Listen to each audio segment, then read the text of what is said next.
Order in the court. Look! Talons of justice!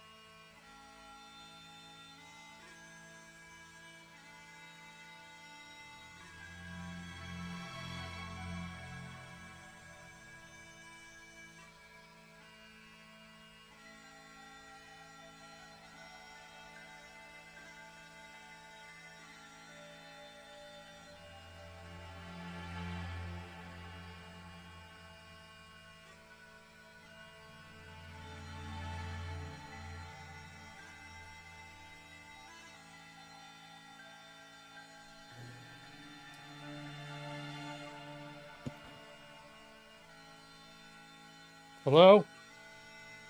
Well, son of a bitch. I don't know exactly. I don't know if it's OBS or my computer or what it is. That's looking like... You missed my whole big introduction. I did a whole thing when I came in. I guess I could still do it. Or I said, well, because that's what Maxie said. Avery 23, first, well, I did say all this stuff. I didn't realize no one could hear me. That's the thing. Now my mic volume is on OBS is looking really loud. It's twice since I rebooted my computer. The mic has turned itself up to 100% volume, which, like I've said, I usually keep it around 30. Yeah, well, and the thing is, I don't know if you saw Spock there just a minute ago, but I had to consult with the court to see who the #1 fan was, and that's what Mr. Spock said.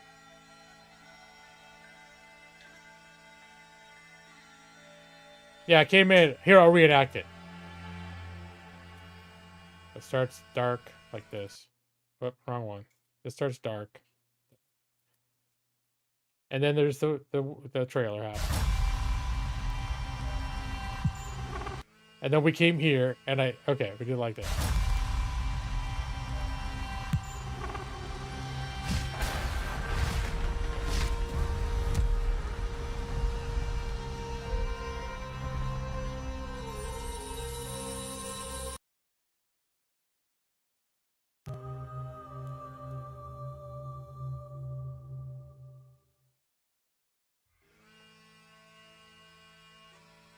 Well.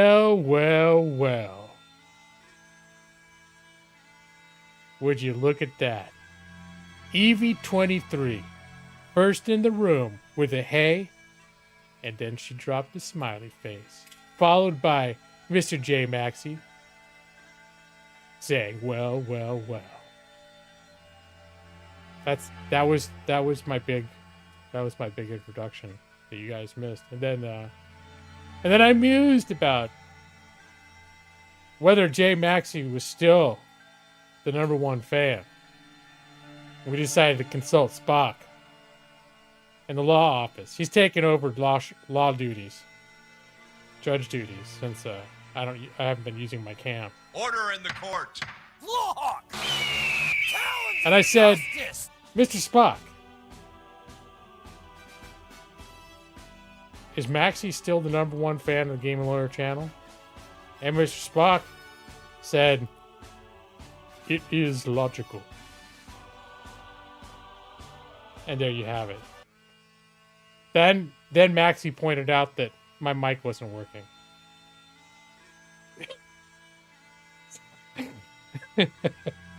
Now you're all caught up.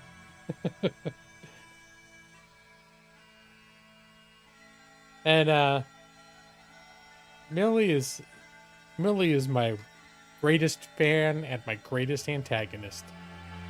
It's all part of having a relationship that's based on treats and wolf mouth. So we are having a big winter storm over here in Portland right now. I think I got some. We took Millie. I took a break in the middle of, or my wife and I both took a break in the middle of our work day for about 10 minutes and took Millie down in the snow. Let me see. Let me download those pics.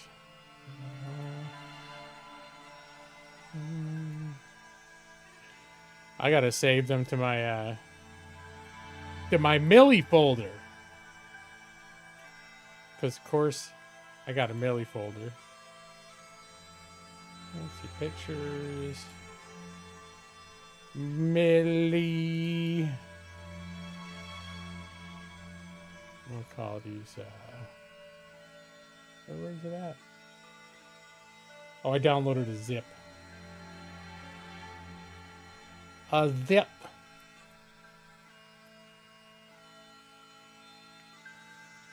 Here. Millie 27. It's funny, I have more Millie pictures on my work computer than on my personal computer. Because as people at my job are like super dog enthusiasts. So when I take pictures on my phone, I email them to my work address from my phone so I can have them at work. But Tommy Lee Jones is, he's the bailiff. How's this going on? He's watching. Order in the court. Lawhawk! Talons of justice! He's just hanging out. In case anyone gets unruly. Usually that he just gives them that look and that's enough. But if for some reason it's not enough, he doesn't actually get up. He just nods over across the room. And then the real enforcer comes in. But you don't want the real enforcer to come in. We like to keep him out of sight. Because he's just too terrifying to have visible in the court at all times.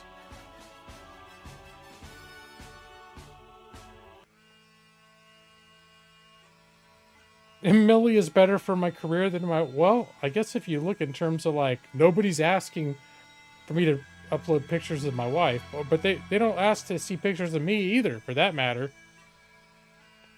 Let's see. So here's the pictures... Here's the pictures that we had of Millie. Here's the one. I think this may have been her first time in snow. There was a little bit of snow. We took her out on the weekend. And there was a little bit of snow. Ames. And here's another one. She was having fun. She seemed to really like it. Yeah, we took her to the lake where in the summer we go where we go paddleboarding sometimes. And we've taken her there to like splash in the water.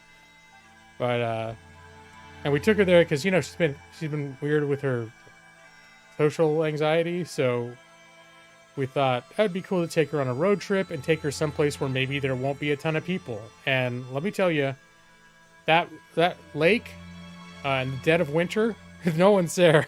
So that was pretty cool. And there was one little patch of snow on some grass, so we took her out of that. But this is the first time, like, she was watching the snowfall all morning. And then we took her out. This is her first time, like, in active snowing, piles of snow. She ran all over the place. The snow stains, no, they're not permanent. Here's a good close up on her. The wolf mouth. Here, I'll just zoom up here. It's the snow wolf mouth snow edition.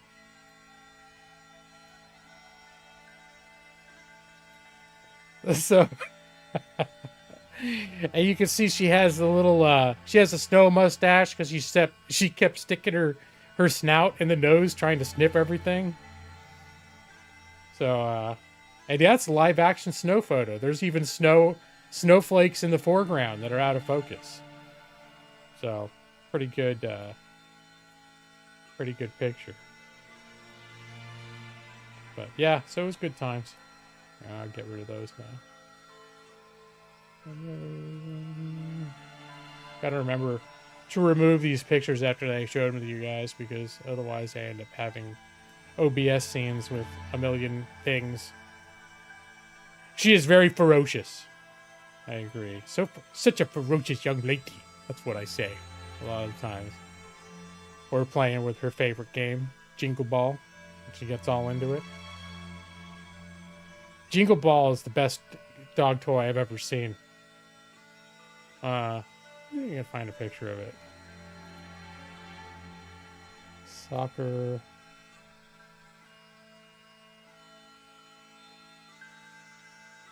Dog toy. Belts. Yeah, there it is. Here, I'm going to get a picture of Jingle Ball.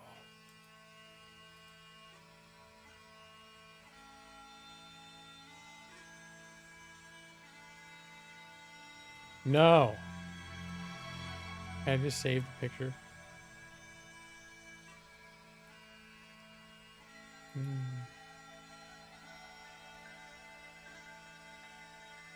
Here's Jingle Ball. It's basically a soccer ball with these green tabs around the edges, so she can grab onto it, and we can grab onto it. And the bell, and it's got like these bells inside. You can sort of feel the bells flopping around inside, ringing as the like, oh my gosh, she gets so crazy. Like, she loves it. She gets all amped. So we call it Jingle Ball. I think the where did we got it? The picture I just pulled was from Chewy. I can't remember if we got it from Chewy. It was Hyper Pet Grab Tab Soccer Ball Dog Toy. I don't know if that one's got the bells in it though. That looks like a different one than the one we have, but it's the same. It's the same principle. So we play some rousing games of Jingle Ball here in this house. And wait, is this the one?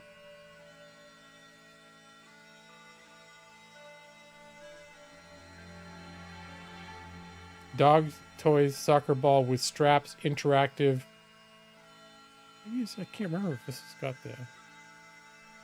Anyways, you get the idea. It's Jingle Ball. Even though the one I showed you may not actually jingle.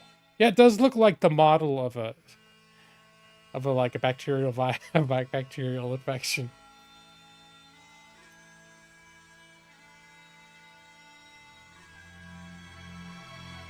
So yeah, I had a hard time figuring out what to play today. I was feeling very like meh. Work's been a little bit stressful. Things have been a little stressful. And then a couple times my wife came in. I think my stressful vibe was rubbing off on her, so I made her stressed.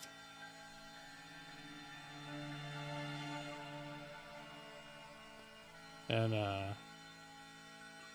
I haven't known what game I want to play. I've been playing Valheim since last week. It's the only game that I've played. But there's part of me that kind of wants to move back to Metaphor ReFantazio. It's a Jingle Ball. Got to see a doctor? No, it's a dog toy. It's not my testicles. They don't jingle. The bell impacting the insides of the ball triggers a reflex, like how we react to tickling. Also, you're a nerd.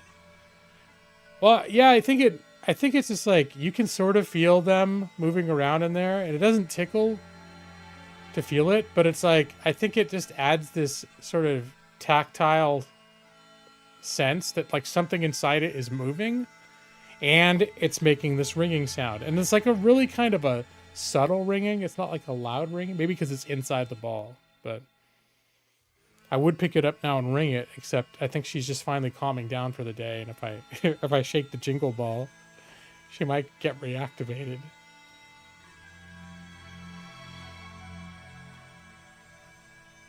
I played a couple games that you liked a couple months ago, and now I'm just doing this on purpose for revenge. Was Metaphor ReFantazio one of those games, Brad, that you liked?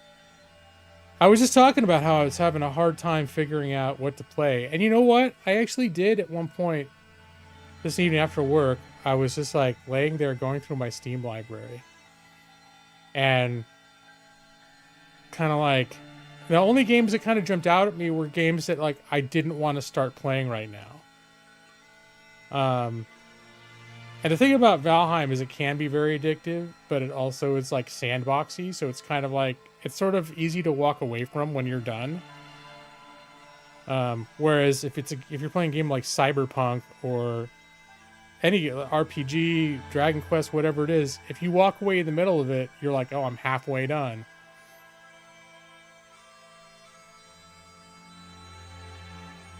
Oh, see, there you go. Metaphor is definitely one you're interested in. Not sure you actually like watching it. That's sort of been my whole opinion about playing JRPGs. Like, I'm just not sure. Because I thought about streaming that again tonight because I keep intending to jump back into it. You've been itching to get back into Project Zomboid, Maxie? It's been like an itch in the back of my mind, especially since they just released, what is it, Alpha 42? But it's in the unstable branch. And so I kind of want to wait till they release that to the stable branch before I jump in. Like, pretty much, I keep checking it too. I keep checking, like, at least once a week, I'll check Project Zomboid's page to see if the branch 42 is gone, has moved out of the unstable branch. And that's pretty much probably, I mean, my mood permitting, as soon as that game, that branch goes stable, I'm probably going to play it again. It's more fun watching JRPGs that you've already played through, strangely enough. That makes sense. And then I always get the sense that JRPGs just are not that great at, I mean, as much as you don't like Valheim, I feel like Valheim's a better streaming game than Metaphor. Just because you can get kind of a 24 hours in Riften thing going on. You know, like, it's a little less, now as a game, it's maybe not as absorbing to a lot of people, but for some people it is.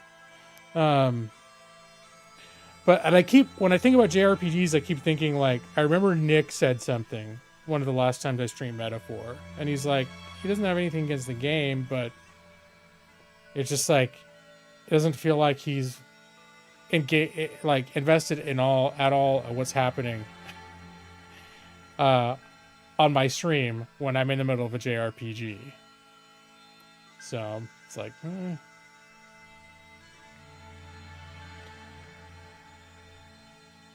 Valheim has only the barest hint of a narrative, a lot of junk gathering, and not at all interesting combat. Well, I mean, that's sort of for me, for streaming, the barely hint of a narrative thing is one of the things that makes it appealing for me. Is because it is more of a sandbox than a story game. And yeah, the combat is pretty basic as well, but it's also not really a game about, like, well, I'm gonna go, like, if you want a game that's a good fight focused game, this isn't it. I find the combat interesting enough. Like, it's competent to satisfy, you know, its place in the game. But it's definitely not a game where you're like, hey, if you want the best combat games, it's not Dark Souls, it's not, you know, it's not on that level.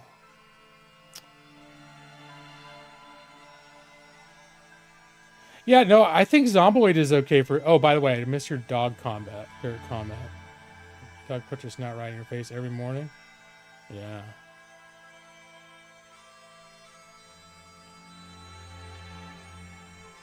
No, I think that Zomboid, and that's one of the few games that I've sought out other people streaming it, just like to watch them do their stuff. And like Valheim, and now Brad, I know you just don't like the whole genre of the open world, like, crafting survival game for the most part. I mean, Project Zomboid, you could argue, is an open world crafting survival game, but it's definitely not really the focus. It's not like a Valheim type of game. Zomboid streams are ASMR. I mean, now I'm like, I hope that the update goes stable soon, because I'm like kind of like, oh, I kind of want to play. I just don't want to start a game of Project Zomboid.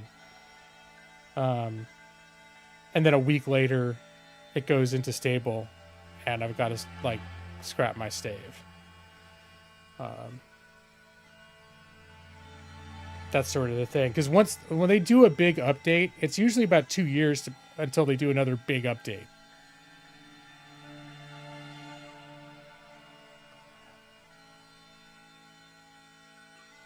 The moment-to-moment gameplay of Valheim doesn't offer much of the viewer.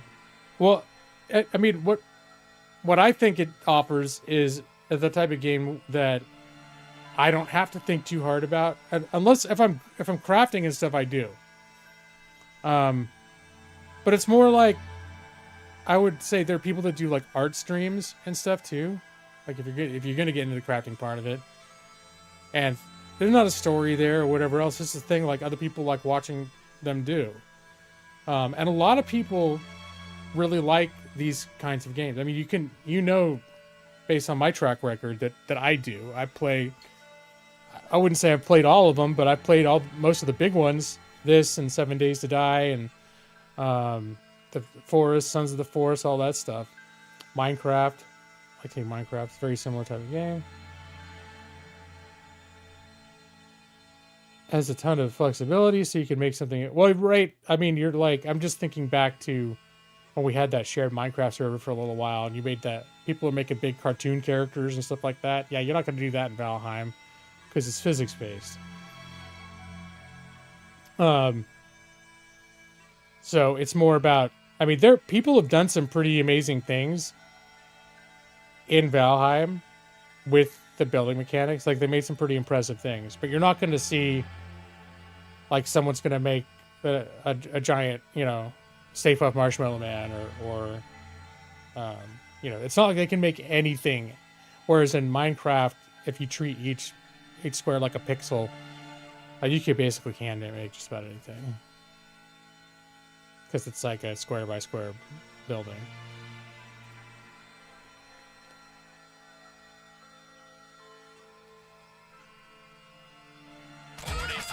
So I'm gonna. There's no reason for me to not just be in Valheim. I can keep talking. That's again one of the things that I like about Valheim is unless I'm in the middle of doing something, I don't need to. I can still follow. Follow chat is maybe a little optimistic a term because I'm not good at that even when I'm just strictly paying attention straight to chat. Please play Pool of Radiance. And Pool of Radiance, ironically, is a game that requires a lot more of my attention when I'm going to play it. I was kind of getting like a turn-based itch. I was looking at XCOM for some reason, but I'm like, XCOM's a huge, long game. I never finished XCOM since they did that massive expansion overhaul for XCOM 2 specifically. So for years I've been like, I should go back and do it, even though I beat XCOM 2. But that was just one of those games where I'm like, even though the idea of it's appealing right now, I have not abandoned Metaphor yet. I don't want to get into that. And then I was even thinking like, what's that game that's D&D, but it's not Baldur's Gate, but it's 5th edition? I can't think of it right now. It's like I can picture it in my head. But it's like an indie version of Baldur's Gate that came out a couple years earlier. And I was even thinking of that. And then I'm thinking, people are just going to be like, why the hell don't you finish Baldur's Gate? It's like, Baldur's Gate's got, the story is too front and center and focused. I want something that's a little more, I don't know. Again, you see the common theme here. Things that I don't have to think about. Metal Slug SRPG. I don't think I don't know what SRPG is. Tell you the shift you were gonna get. Oh, right. You were gonna ask them to make your Saturday shift be an hour earlier, right? But just Saturdays.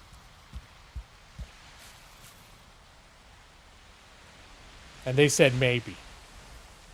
That was the last that I heard. Oh, it's like, okay. It's like, that's another thing, too, that was jumping out. Now, Brad, I know you don't have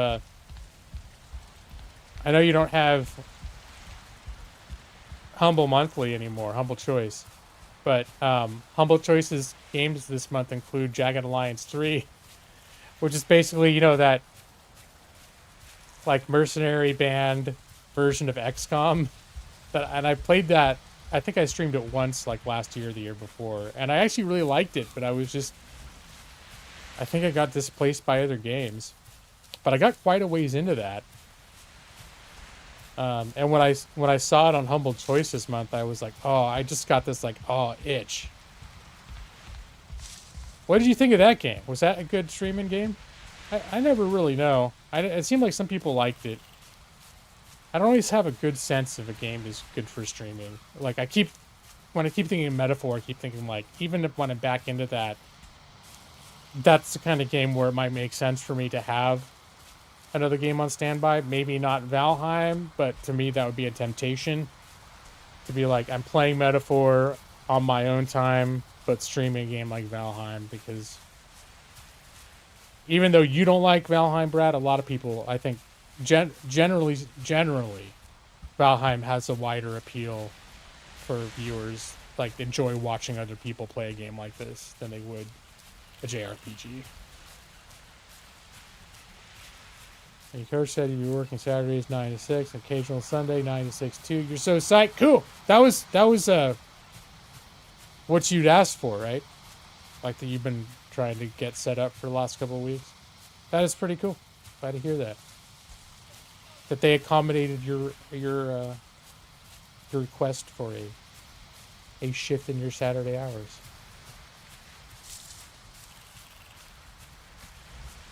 I know I've worked jobs at smaller places, smaller retail places, where it was actually kind of hard to get your shifts adjusted that way. All right, so just the quick what's going on in my Valheim game. If you recall last time, you know, here was my forest home over here, and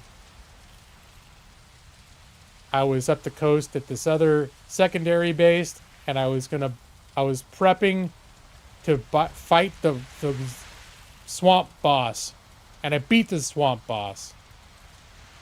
And the next biome I started poking around is this frost biome, but I was kind of getting my ass kicked a little bit. But I also was getting frustrated because I needed to expand my base to build more facilities, but I didn't want to keep building onto that hillside because it's really hard to build a big base. And my main original base is kind of out of the way too, compared, like, there's nothing out in the ocean down here. So I started exploring to find additional biomes, and I found new biomes down here, like the next biomes to go to. And then I found this whole continent here had some, that's right where I am, had some really nice, flat plains, meadowlands. And it's also like, and there's all these dark forests and swamp biomes that I can get, but haven't plundered yet for copper and tin and all that stuff. And then I'm right next to this other island where the next biomes are when I'm ready for that. So I decided to find a base right here that would be a good starting point to launch into the more, as the further away you get from the center, the more you get to I think the harder biomes. So that's what I did. I was searching, and originally I started setting up over there, but over here, you know, there's certain things that are in the world, like ruins and things like this. And this was actually a Draugr village. It was a village of these big, nasty undead guys. And this is what the buildings look like when you first get here. There were 3 of these. That one looked like this. And there are monster spawners inside them. And so I came in and I cleared them out. And then I thought it would be kind of cool because I've always only just really built bases from the ground up.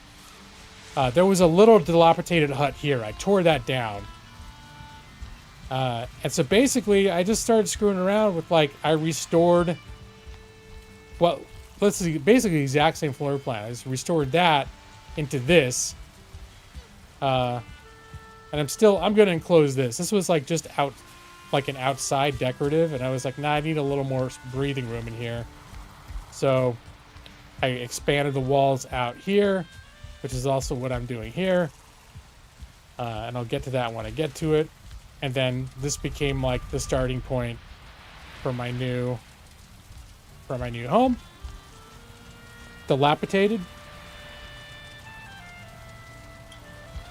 All right, now I need to look it up. Because I thought that's how you said dilapidated.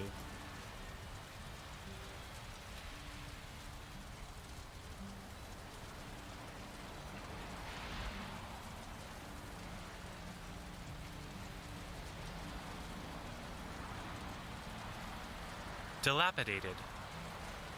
Dilapidated. Dilapidated. Oh, I even had it spelled wrong in my brain. Dilapidated. Dilapidated. Dilapidated. Oh, that was decades of me getting that wrong. I'm probably spelling it wrong too. Dilapidated. Because when I entered it into Google, I actually spelled it this way.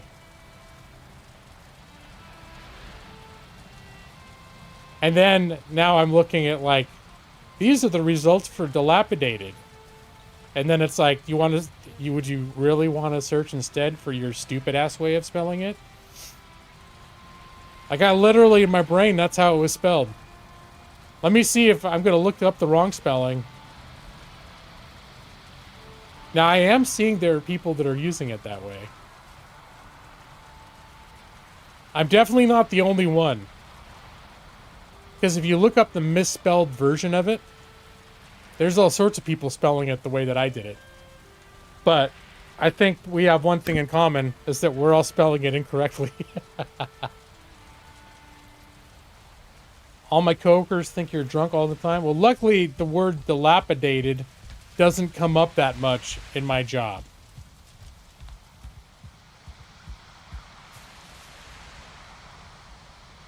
Because you drink 5 gin and tonics at lunch? Oh boy. Yeah, that'll raise that sort of suspicion.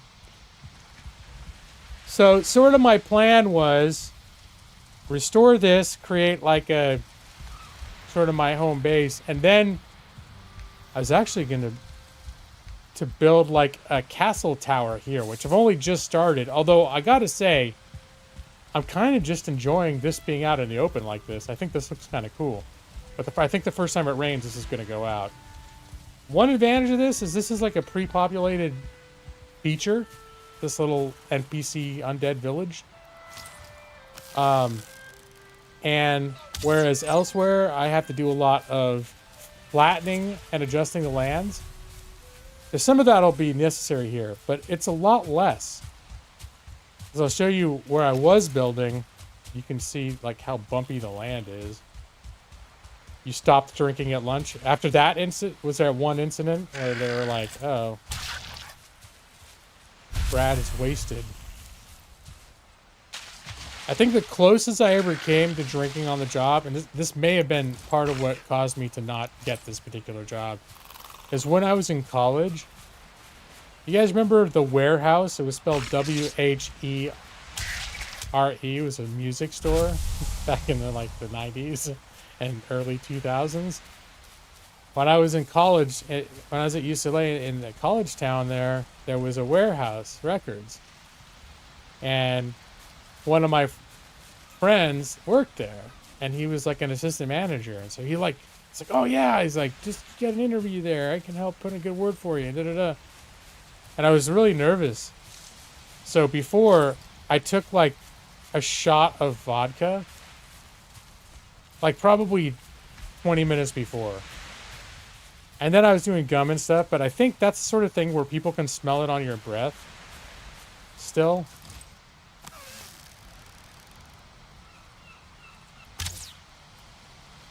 Nice. Oh, that was very impressive. Come here, bird. You too. Oh, wasting.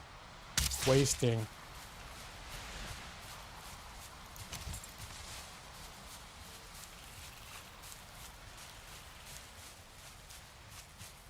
So, but yeah, they never called me back from that interview.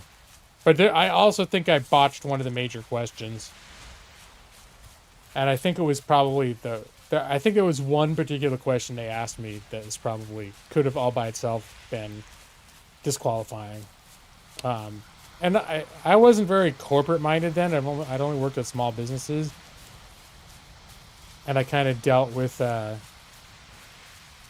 guess, you know, a small town business way. And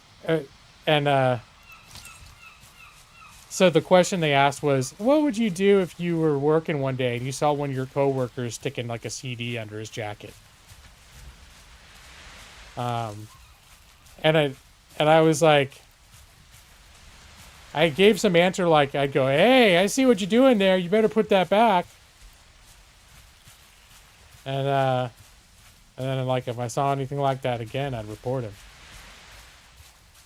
And I think the correct answer is you immediately, if you see anyone stealing, you immediately report it. And I think the fact that I was like, I gave this answer that was a little bit like, I'm gonna fire a shot across the bow, like, hey, buddy, you shouldn't be doing that. I see what you're doing. I got my eye on you now. That was one of those questions I think from a corporate point of view could be immediately disqualifying. If you say anything other than immediately report him to management. Jeff? No, it definitely wasn't that one. I mean, not that that's not a prosperous business model. And the warehouse went out of business, you know, during the online digital age. And while, you know, online companionship has gone leaps and bounds, I don't think it is supplanted the real thing. Although there are probably a lot more just escort services now than actual come on down to Madam M's whorehouse. Not that there were a lot of commercials for that anyways. Well, I might even have brushed my teeth after, honestly.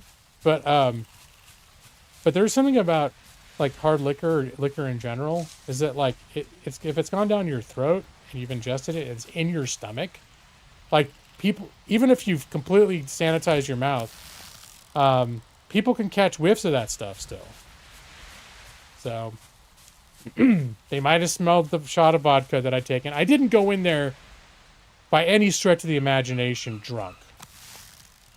But they could have smelled vodka on me. Smoked 10 cigarettes, brushing your teeth. I smoked at the same time too. Yeah. I still smoked. And it could be that had nothing to do with it. It could have all been the what would you do if you caught your coworker stealing. And I think it didn't register to me until much later. Because after that I was like, why did they never call me back? Did they not like me? It wasn't until years later when I'd worked more jobs, like corporate type jobs, and been exposed to like that kind of culture where I realized. And this wasn't corporate, like you're going to work in a corporate office, but just the fact of like a franchise or business that's part of like a corporate structure. There's not a lot of leniency for you to just resolve something casually under the table.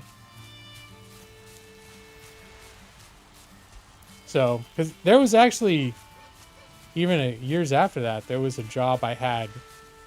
I worked at a university bookstore for about a year, and I had a coworker there was like a lot of poor college students, and I think I was just like a shift supervisor. I technically supervised these guys. Wait, did I supervise? I might not. No, I don't think I was a supervisor. I was just another store clerk. We worked in textbooks. We worked in the textbook warehouse and received and put away textbooks. That was our job. And a lot of us who worked in there had a common theme of like we were interested in literature and we were actually like interested in the books and stuff that we were getting. And this one of the guys I worked with was like living super lean, super like poor. There's a guy who we were both smokers, and he called the cigarettes in his ashtray that he'd pick up later and try to smoke the butts of. He called them Hard Times, like it was a brand, Hard Times cigarettes. Just like, oh, that one's still got another 3 puffs in it, and relight it up. But for those of you who have smoked, Brad, you'd know this. If you put a cigarette out and then you light it up again, it immediately has a real nasty flavor from then on. It's like you can still smoke it, but it's like it really takes on a nasty flavor if it's burnt and then put out and then relit again later. Yeah, no, I've done it too. And I did the same thing this guy did. I could relate to him, where it's like you're running low on money, you can't really afford your cigarettes, and you're like looking in your ashtray, and you got all these cigarettes that you put out, like you smoked 2/3 of it, and there's still like 1/3 of this smokable area in there. You're like, yeah, I'm gonna pick that back up again. Being strung out, unwilling to go to the store. I've probably done the same thing. Not necessarily from being strung out. Although I did drink more in my 20s. I did drink quite a bit. So there could have been times when I just was like, I don't want to drive.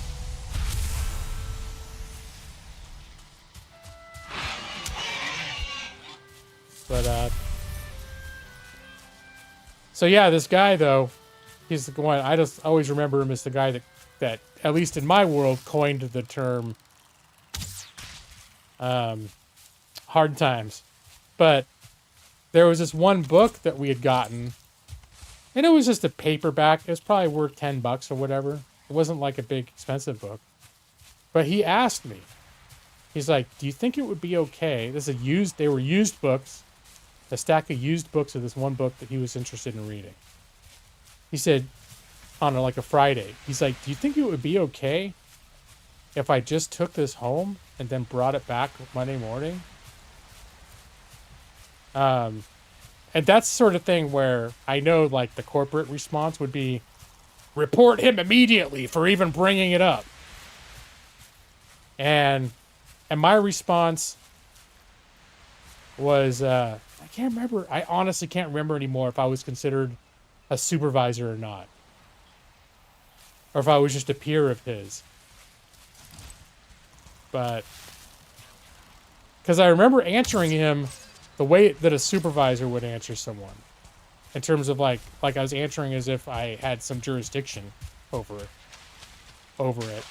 But what I told him was like, I said this, I'm sure that's harmless.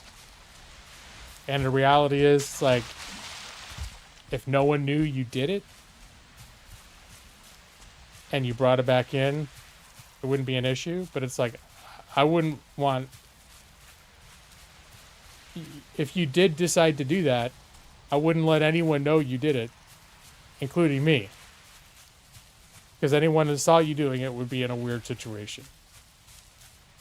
Because we'd all know that that even though you're planning on returning it, removing the property without paying for it is halfway for stealing it.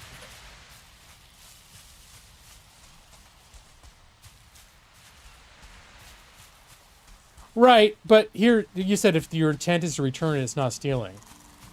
Right, but if you went into a Barnes & Noble's and stuck a book under your jacket with the intention of smuggling it back in the next day and they catch you, nobody's going to give you like like, oh well, you were going to return it, huh? Because they're not a lending library, right?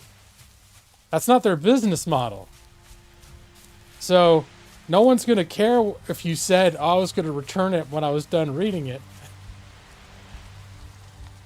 And I don't know if there's some like a legal argument to be made where you could say, well, it wasn't stealing because I was planning on returning it. Even if you could prove that all these witnesses that I told them I was going to return it, and then I signed this secret paper in blood saying I was going to return it on Monday. And it was witnessed by 8 people who they also signed that they witnessed me saying that, you know, whatever. I don't think you get away from the charge of like shoplifting. Well, conversion. Okay, maybe you might know legal terms better than I do when it comes to this, or maybe I know them better. But because it could vary. But I thought that conversion. I thought conversion was just the civil term used for theft. Like if you're getting convicted in a criminal court, it's theft. But if someone is like suing you for stealing, it's conversion. I could be remembering it all wrong because frankly, it's been 20 years since I was in law school. Oh, see, that's what I was saying. You might know more about it in practice. Criminal conversion is like when a child takes their cars without permission. Oh, okay. All right. Oh, maybe that is a thing that could create an extra layer. But I think but when it comes to like a child and a car, I think there's a context there where they know probably. They have probably a lot of reason to chill down my spine. Oh boy. We're getting invaded.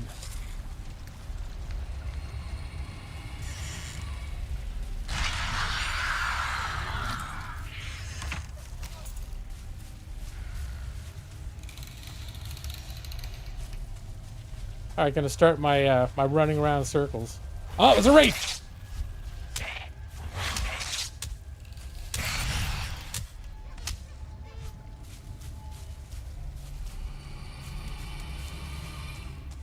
Alright, those things are scary as fuck.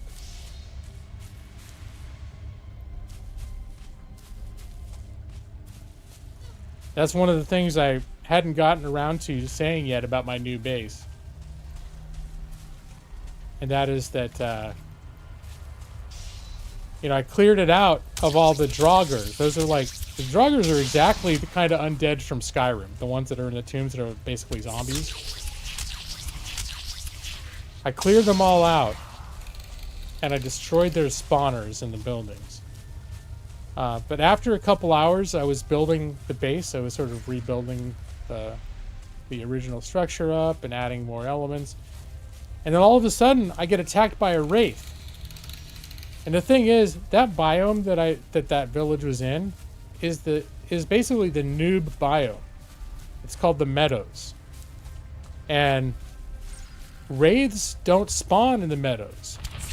I mean, absent, like in this case, they don't spawn in this biome that I'm in now, the dark forest or black forest, but they're spawning right now because I'm experiencing an invasion. So invasions, depending on the type, anything will spawn in biomes where it's not supposed to, because it's like it's an invasion event.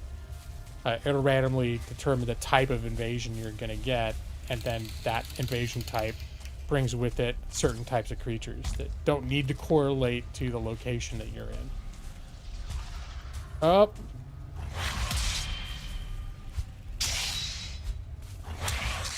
But yeah, so I was wandering around my base, and all of a sudden a wraith attacked me.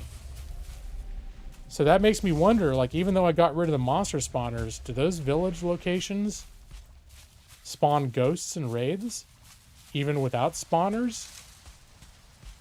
Or it could be sometimes in this game you get a patch of, like just randomly in here, you'll have a patch of swamp, what's considered swamp biome, and it won't be obvious at all, but it'll just be like a random patch of earth that, just because of the way the world is generated, randomly a part of that other biome is just there, but it's such a small patch. Or it could be like in the water up, you know, like just underwater, 5 feet off, there's one little patch of swamp biome. Maybe that's what happened. But I know it made me suddenly feel like I'd moved into a haunted building. Like I got this real creepy feeling. I don't get that in games very much, especially games like this, because it's not, this game is not intended to be like a horror game.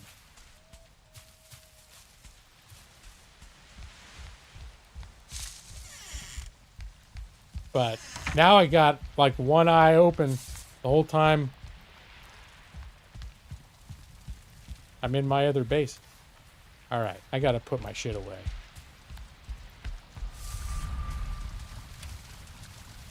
We got some of this. We got some of this. Oh, we did have some of this. We got some of that. We got some meat. We got some deer head. I'm gonna have to collect more resin. I used so many torches and kept refilling them all that my resin supply, that's the stuff you get from killing monsters.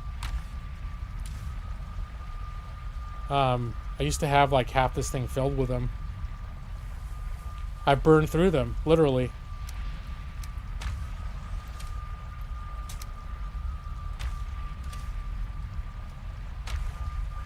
Fruits. Stones. Actually, I'm probably gonna want to bring the stones with me.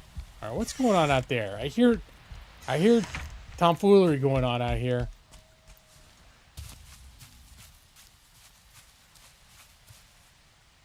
Okay, I could swear I was hearing arrows or something, projectiles hitting the side of my building. Could be stones too.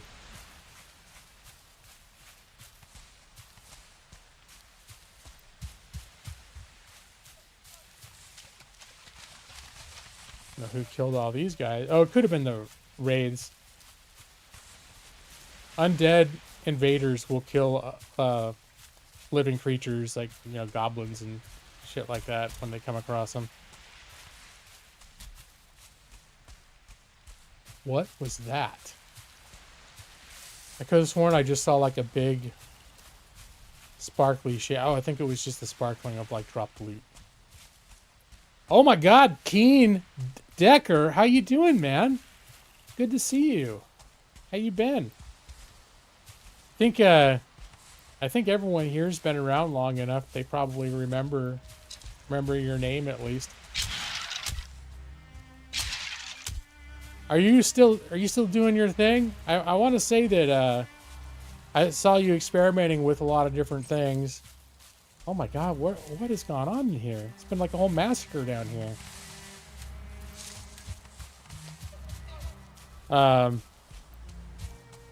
Seemed like you hit a rough patch for a while, where you were discouraged, and it sounded like you might have been thinking about quitting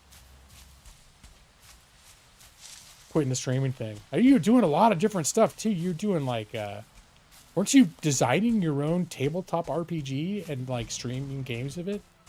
I just want to say, every time I checked in on your channel, you were always doing something interesting.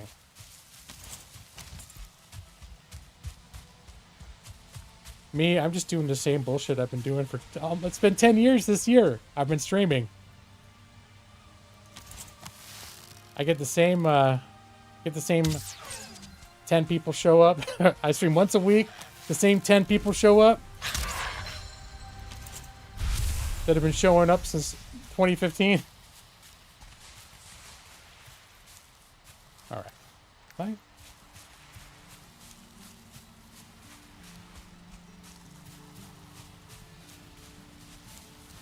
Doing well. You worked a lot of different things. You got discouraged for a bit. We found your passion project. Okay, so that the RPG then, that is like the thing that lights your fire, so to speak. That's cool. Yeah, I remember seeing something where you were talking about it, or you know, trying to, you could say promote it was the word, and you know, I could tell it was something that was like, it was a real big, it was a passion project. And that's like one of those things, like for me, I always, when I was a kid, I used to dream about designing my own RPG, tabletop role-playing game. I think I had me and one of my friends, I was like 10 or 11 years old, we started trying to design an RPG.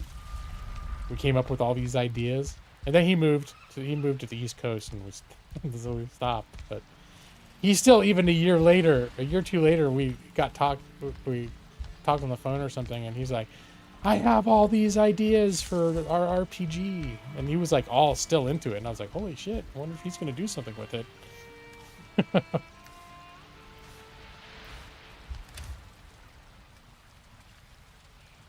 I could design a game and call it Bitch Tactics. The Bitch Tactic RPG. Isn't there already an RPG called Thieves World? That's probably that's probably it. I mean, you just rename it Bitch Tactics, and that would be that game.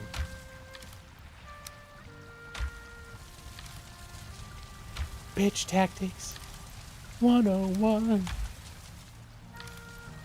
Alright, that's a lot of meat. What I need now is blueberries. Oh, I should get honey too. Oh. The deer heads are full again. I don't know why I keep making room to like save all these deer heads. Here, we'll take one deer head as a place marker so I can remember that this is where we were stacking deer heads.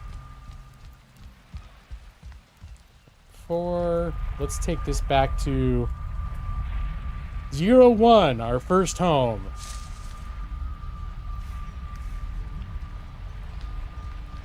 Wait, what? Oh god, now I remember the problem. Okay.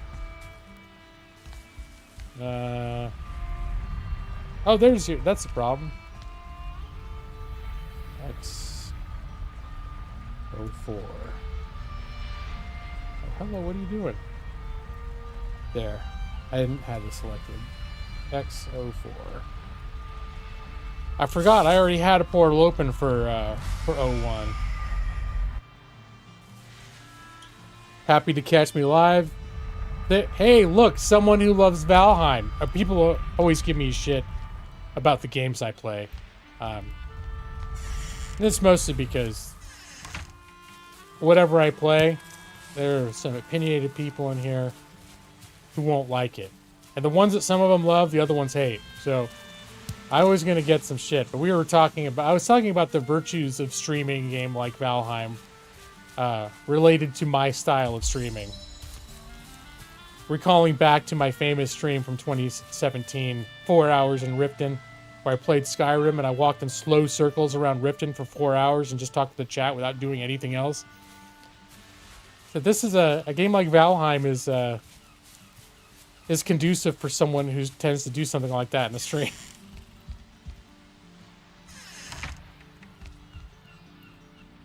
Yeah, this was my very first base. We got my, the Stonehenge thing over here. But I quickly determined that this was not near enough to everything to be a central hub, so I never built it up.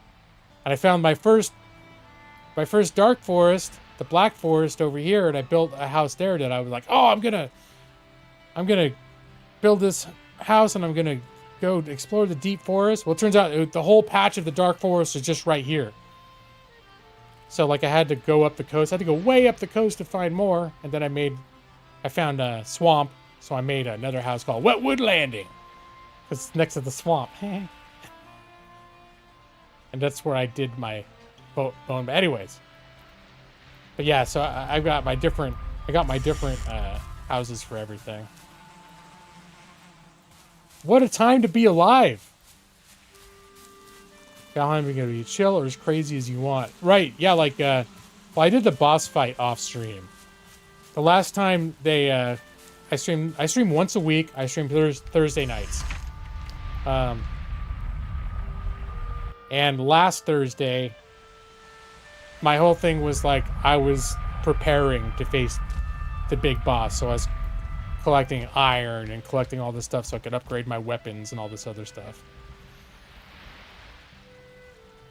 So I do most of my gaming off stream. Just once a week, I tend to stream whatever I happen to be playing at the time. Or, like I was talking earlier, I'm towards the end, rather, of Metaphor ReFantasio. And I've tried streaming it a couple times, but I don't feel like it's a very good streaming game. For, like, hanging out and talking. And, like, people complain that it's not that interesting to watch, like, someone playing the middle of an RPG game, or a JRPG game that's super story-based. Even if they might like the game, right? But Battle Brothers. That game, if people could get past the graphics, could be a reasonably decent streaming game. For people who are into it. I mean, at least it's interesting as that people really liked watching me play like XCOM and games like that. Although, XCOM's got some flair to it. Battle Brothers doesn't. Unless you want grotesque 2D graphics. Alright. So wait, what was that? I think I just came in here to drop off my crap. Let's see, what did I just make in there? I made more frost potions, which I don't need at the moment.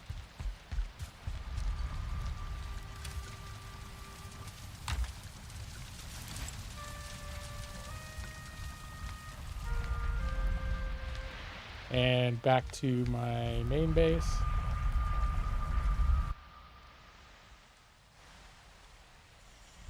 I'm probably just gonna need to do some cutting down some trees. This is gonna be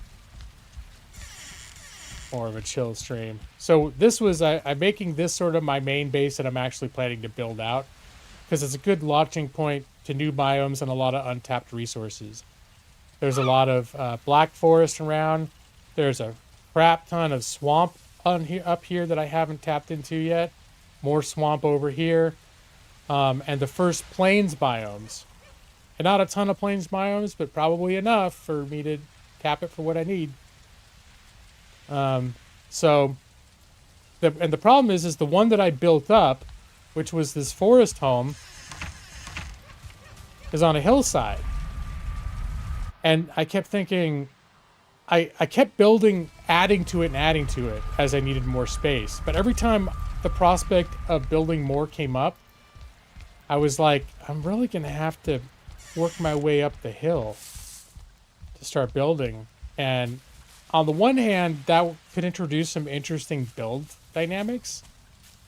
But on the other hand, building up a hillside and then if I wanted to do like farmlands and all this other stuff, it's just a lot of extra labor and planning to try to create like expand with spacious interiors.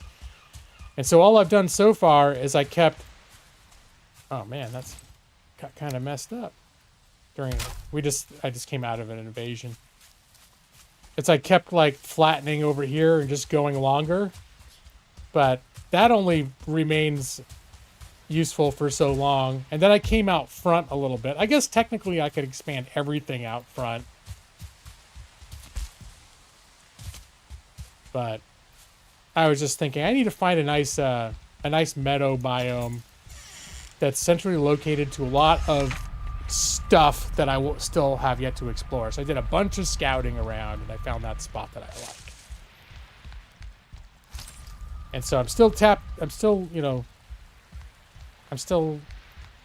in on this location. I'm still plugged into it through my portal. But I've moved all of my ores over to this location. That's how you know what I'm considering my main home base. Oh, and I said it. My big fire's gone out. The first time it rained. More specifically, all of my ores are in my ship over there. Which, now that I've built this pier, could probably stand to, I guess I hadn't quite finished it. This is literally what I was working on last night, before when I went to bed. The only other concern I have, and now I'm going to keep an eye on this, was whether this whole area is too low to sea level, so that when there are storms, is the water can actually come up and hit my buildings. Jeff, I need an intern to grind the game. I don't know if it's not exactly Valheim rankings, right? Wouldn't that only make sense if they could grind me into, like, where I could quantifiably show I'm ranked number, like, 4 in the world? How would anyone even know?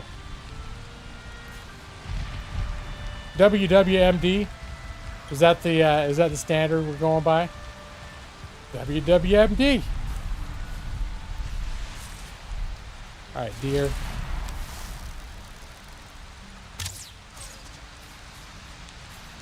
I haven't done any animal taming yet, ever in this game.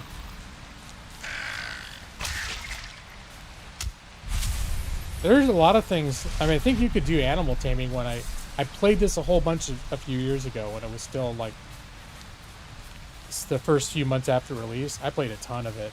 And then I got a VR helmet in 2022. And I found out there's a pretty amazing VR mod for Valheim. And I gotta say, playing Valheim in VR got me hooked on it all over again. Valheim is a pretty cool experience in VR. But at the same time, when I played this time, I didn't want to do VR because playing any game for tens upon tens of hours with a VR helmet on is going to end up giving you neck problems. So I'm playing it flat screen. But so I've had 2 big rounds of playing Valheim. This is probably my 3rd one. And it's just because I got a little bit burnt out at Metaphor Refantasio and it needed something like a palate cleanser, but I wanted specifically to play something that didn't have a big story. So that I could essentially play it but leave whenever I want without feeling like, oh, I didn't finish it. I still need to go back and finish Metaphor Refantasio. I really like that game, but I just hit a point. I hit a wall on one of these bosses and I got frustrated. I'm over 100 hours into that game too. I'm at a point now where it's like, I'm sort of ready for it to be over, but it isn't ready to be over yet. So I need to catch my second wind and jump back into it. Alright, let's cut down some trees.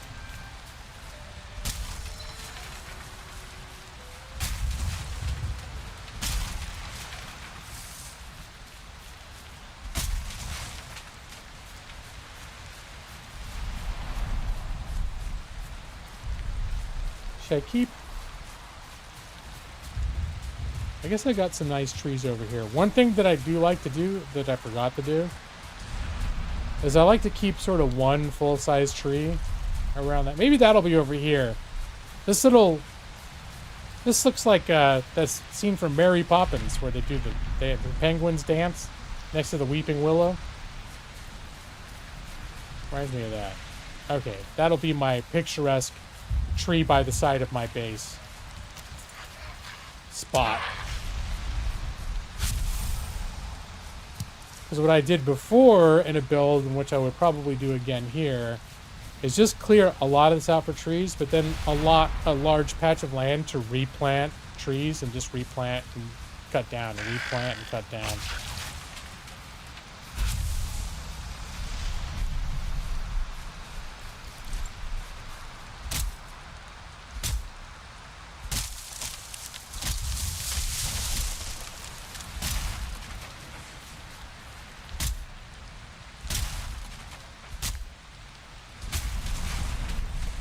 Remembered, I like keeping all these little saplings open so that when I'm cutting down trees, there's something to stop them from rolling a mile away like this, except for my own body.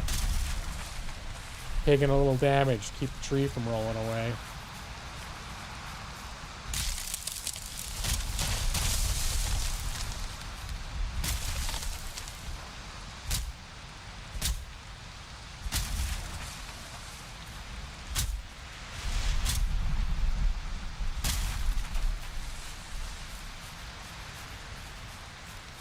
They have a real problem not finishing games. I have not finished many of the greatest games of our era. I consider Red Dead Redemption one of those. I've started it a couple times and got like 40 hours into it, and then I just don't have the sticking power a lot of times. The fact that I got over 100 hours into Metaphor in one run is pretty atypical for me. I don't usually have the attention span for that. Even Skyrim, which is like right there, it's like probably a contender for my favorite game of all time. I didn't finish that. It took me probably 3 or 4 years and several false starts before I ever finished that game. That's because I kept trying new character builds and stuff, though.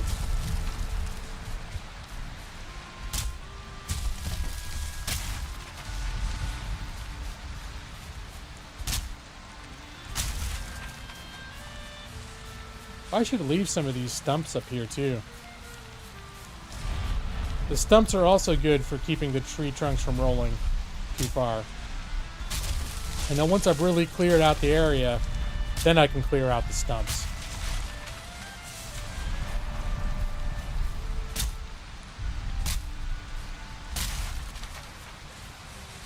But that's why I like a game like this too. I'm not always in the mood. Sometimes I want something that's a little more story focused or cinematic or immersive.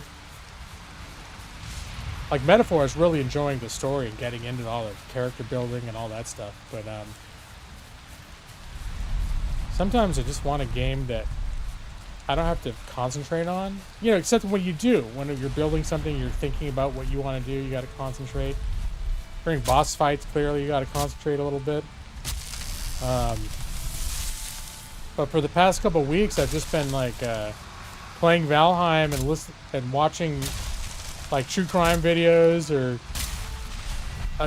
listening to podcasts or having video podcasts up on my second monitor. Oh.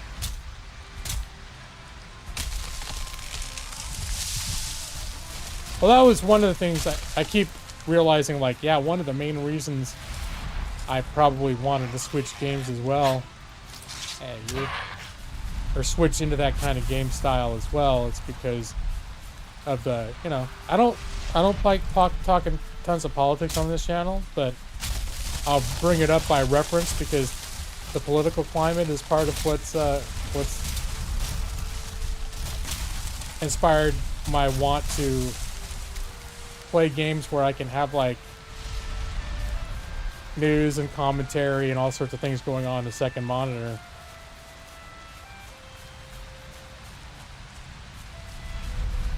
Yeah, Brad, well, and everyone's heard this, but I had a channel that I started in 2007 that was, its purpose was to discuss like stuff, political stuff and opinions, and it just quickly devolved into a shit show, and I quickly realized I'm not cut out to discuss that kind of thing publicly because I get triggered too easily.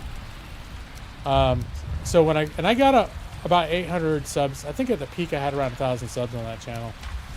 But when I started this channel, that's why I made a pretty clear rule. I don't know if Keen Degger's still here. Alright, everyone else heard it. Made a pretty clear rule that I want to avoid political discussion. There, I did it quickly and succinctly, Brad.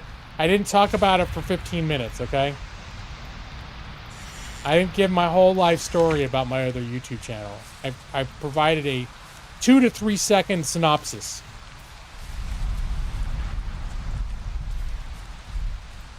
You thought it was quite reasonable? Well, you know, Brad is not wrong though, that I'm very measured in what I say, and on this channel, even though I have not made it like a complete secret of where my leanings are. I don't want this to become a channel for debate, and you know, statistically speaking, half everybody in our country leans the other way, at least right now, but in general. And if you want to do a channel about gaming, and you want to bring people together about gaming, you don't want to have any firebrand political discussion going on. So that's where, if I am going to discuss things, I don't want to go too deep, right? I want to keep it sort of like meta around it, lightly talking about talking instead of talking. That's what you're trying to say. So it's true. Brad will call it spineless. And you remember, like, CPG used to have tirades and argue, get drunk and argue with people on the streams. And, you know, I really kind of enjoyed going into those streams and seeing that kind of, that kind of chaos, right? There's a part of me that enjoys that, but I don't want that to be my channel. And I don't believe that you can invite that kind of discussion and it's going to remain peaceful for long. And not necessarily that, like, any particular people are going to be like, oh, they're going to fuck it up. But it's just like, anyone can end up getting triggered. I've gotten heated with people in my life that I like and respect. Talking about certain things where it's like I've had to be like, oh shit, I need to cool down, or I think I just talked to that guy like a dick. Like that guy was the better person in this discussion.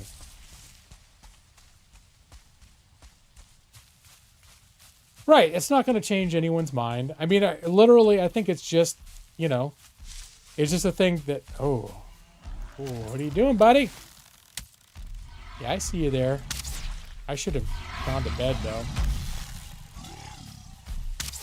I could use a little less of you, though, sir. I don't like it when I'm getting double teamed.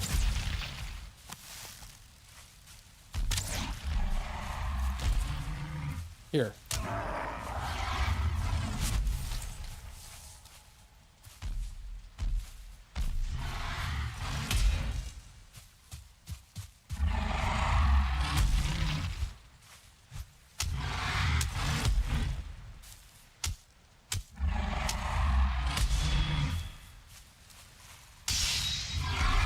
Oh, I'm out of fucking stamina. Okay.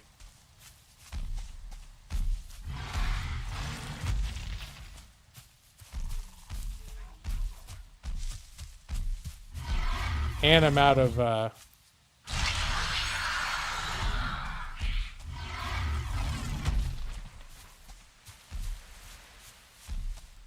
what I need? Jerky? Jerky. Alright, keep running, keep running, keep running.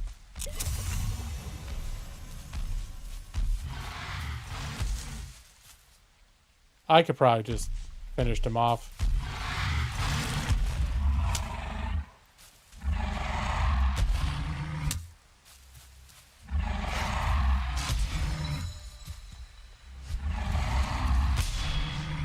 I want to stagger him. There we go. Dude, you little assholes. You are really irritating. There. How do you like it when there's not a troll distracting me, you little fuckers?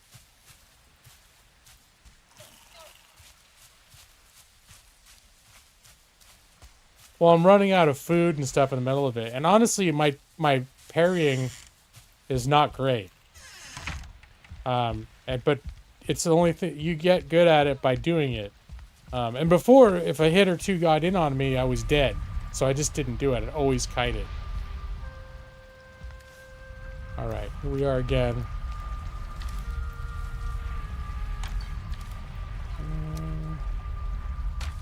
Green head. Another deer head. It's a good thing I'm hoarding all of my deer heads, because I'm pretty sure at some point I'm going to be glad that I saved 60 deer heads. It's all going to pay off eventually.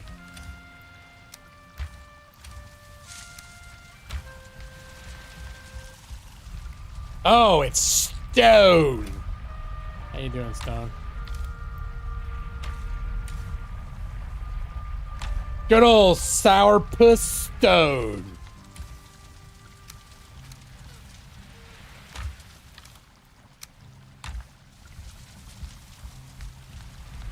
Winding down from a 4th anniversary dinner. Congrats, man. Holy shit. I still remember when you got married, dude. That seemed like not that long ago. I don't know if he's a sourpuss right now. But Sourpuss Stone was my nickname for him, going back many years.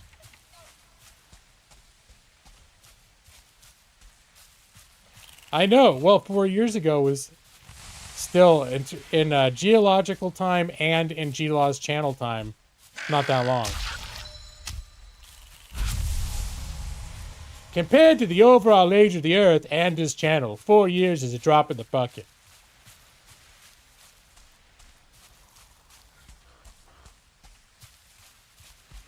You'll shake on my anniversary? I might have. Now that you mention it, that sounds really good.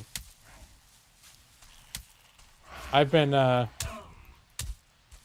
haven't been having as much Yule lately because Millie gets triggered by the blender.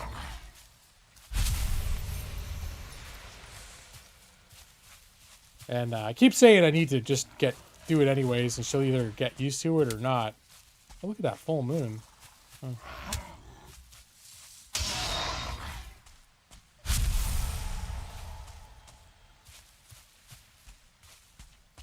But still, in the moment, on any given morning, there's part of me that just doesn't want to...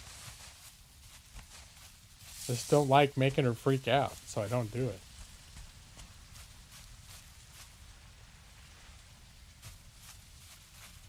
I have a surplus of head.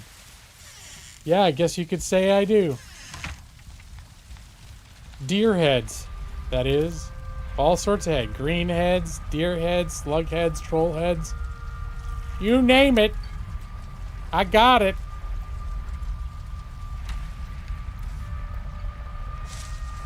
You gotta take it where you can find it. That's what I say about head.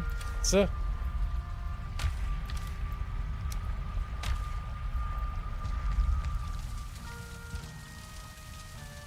Head Chinese. Nice.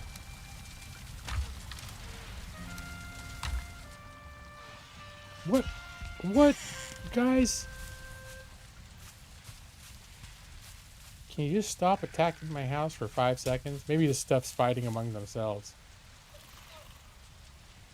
I hear shit going on over there. Alright, my guy's gonna go to bed. Actually, is it already? Maybe it's almost morning anyways. That was definitely an arrow I just heard.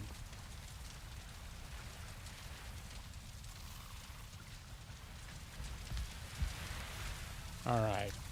Here, let's, because of our little blizzard today, we didn't get Taco Bell.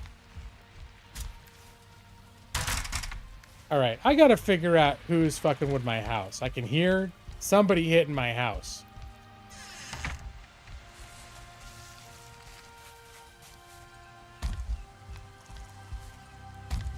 Gonna do a once around.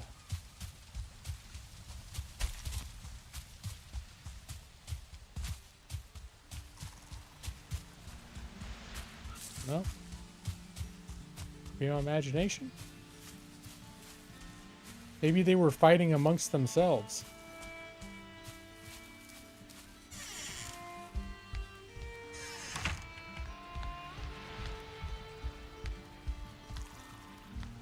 All right.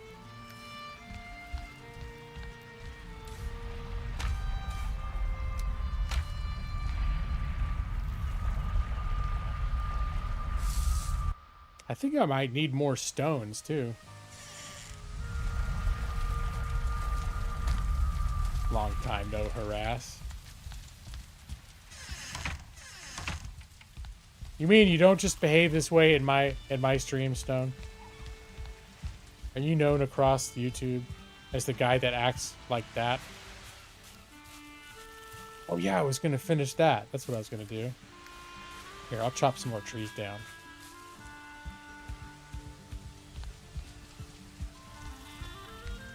Oh, and this thing did light right back up after the rain stopped. I thought once it got rained on, it just went out.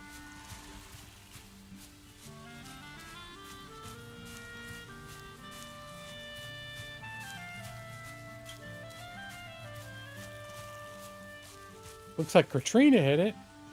I think it, well, okay. I was gonna say I think it looks nice, except I still do have that house that was in ruins from when it was still an undead village. Alright, get that out.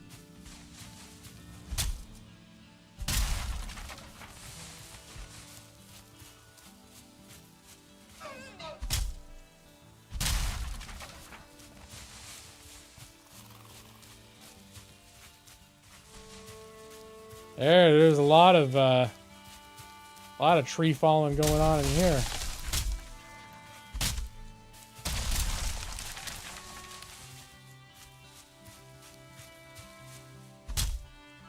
Everyone's got a talent. You like to share yours. Yours is harassing people.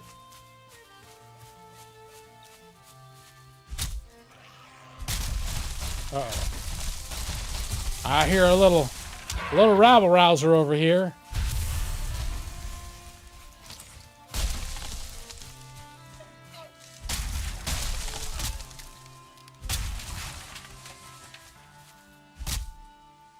Go.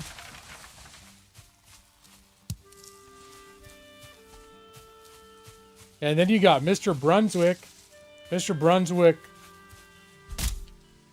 became huge as a VR chat guy on. That's what got him big, right? The VR chat. He has really big Twitch streams.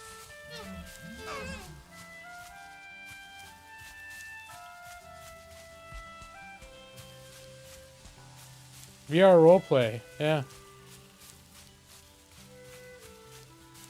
I drop by every once in a blue moon at his stuff because I'm not necessarily into the roleplay. Though I think he's really good at it. Like when I've watched it, I've enjoyed it, but I'm just not that into it to do it regularly. But I always feel bad about saying hi though, because the few times that I've got in there, I've like peeped out. I've made a peep in his chat. And it's real cool because he'll make a point to acknowledge me, but then I feel like I'm ruining his roleplay.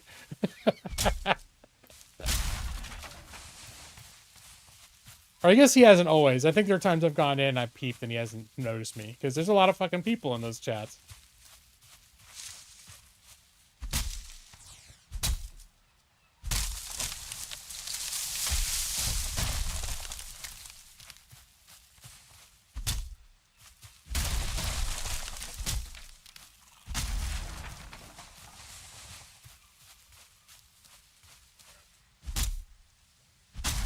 Yeah, I know I'm always surprised when I find out that there are people from back in the day that I'm like, oh shit, they're still streaming? A lot of people went to Twitch. Some people went to Twitch and they came back, or now they're doing both. But that happens, like, oftentimes where I'll be like, oh. I just assume if I haven't seen someone for a while that they haven't been streaming, but I realize I don't get notified. That makes me feel bad too when someone pops in and I'm like, oh, you still streaming? And yeah, you quit a while ago, didn't you? And they're like, no. And I look on their channel and they've been streaming 6 times a week without lapse for 10 years. And I'm like, oh, now I feel like a bad guy. Although I've never been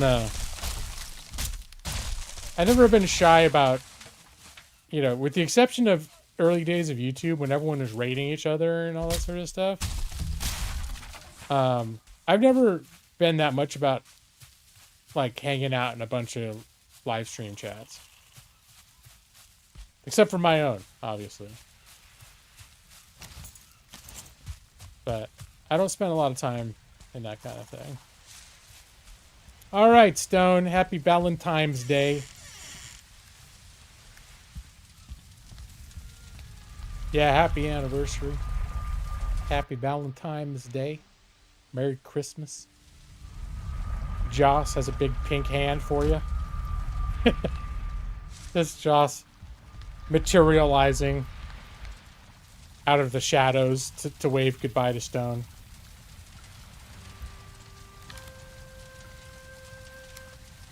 I don't know. If you make direct eye contact with Joss, he'll disappear. Don't look directly at Joss.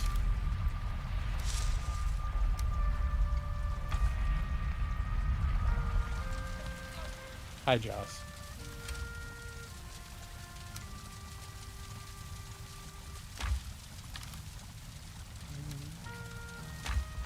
That's a lot of wood. Oh yeah, speaking of a lot of wood, I should continue this. Wait, a triumphant return to the streams? Does that mean you're saying that you're going to have a general availability going forward? Because up to now, it's be like once every few months you pop in, but it's like you really shouldn't be, or some anomaly where you were able to do it. Or I was streaming at a weird time so you could do it. But this is a Thursday night, and here you are. All right. Let's see.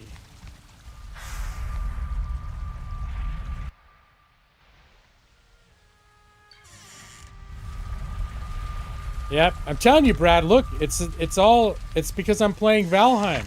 You know, people love it. Joss was like, I don't think I'm ever going to go to a GLOS stream again. And then he's like, hell, Valheim? He called his work. He was like, you know what you can do with this job? You can stick it up your nose with a rubber hose. And then he hung up when he came to the GLOS stream. I think it's because they all love Valheim so much. Allegedly, you're changing jobs, so no more night shifts. As long as they don't send you across the world, should be able to make them again. Nice, man. I still check in at the end of almost every stream. Not every stream, but probably more than not. When I do my lullaby, at the very end of the lullaby, I'll do a little like, you think Josh is still here, lurking? Because, you know, once in a while I would do that, and then you'd be like, here I am. Like you were just there the whole time, being quiet. So, wait a minute. There we go.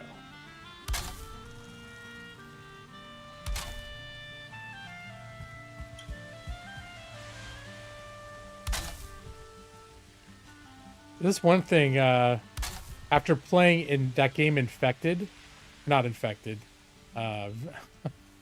which is also a game that I had installed recently, but I didn't end up playing. Icarus. I didn't know it was an I game. I think Icarus has the building is a little less. Oh, maybe this has got a lot of tools though that you can customize, but I feel like the building is a little easier in Icarus.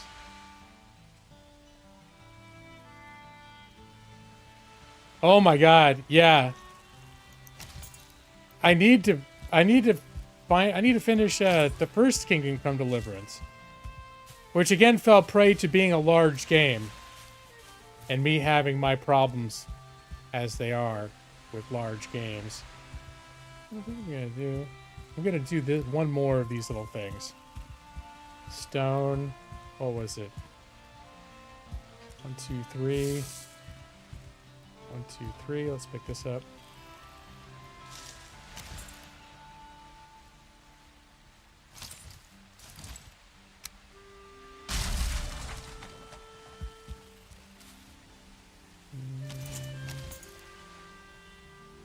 Throw that back down. We're just moving these out of the way. I'm gonna do one more of these to actually house these guys. 1, 2, 3. I can put a stone there, no problem. Get some stones. This is Valheim. It's crafting, open world crafting survival game. It's one of my favorites. It's been in early access for like 4 years. It's a real good game when I just kind of want to chill and not have to think too hard about what I'm doing. Except when I want to. When you're building, you got to think. There's some boss fights in here. You got to think. Got to plan my diet. My carrot soup. And my deer stew is about to run out.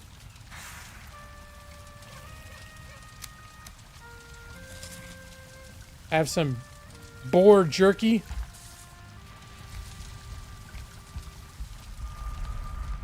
Do a little repair. I think the reason I came in... Oh, I got some flowers, too, to drop off. In the flower box!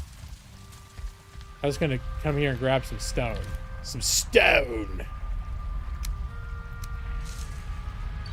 That'll do.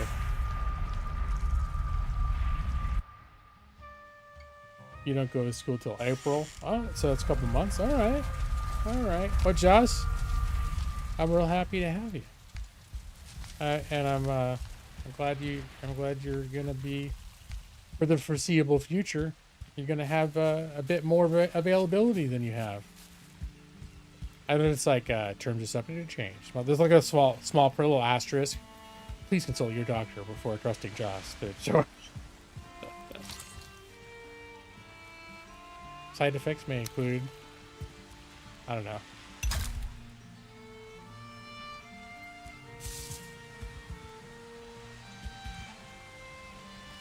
Well, I started looking at a review for it, and here, by all accounts, it's really good. I mean, the first one was really good. I haven't heard anyone say a bad thing about it. It's supposed to be really good, the second one. But it does literally pick up, apparently, like, the story picks up exactly where the first one lets off. So, if you haven't finished the first one, and you have any plans on playing the first one, you know, maybe not the best idea to,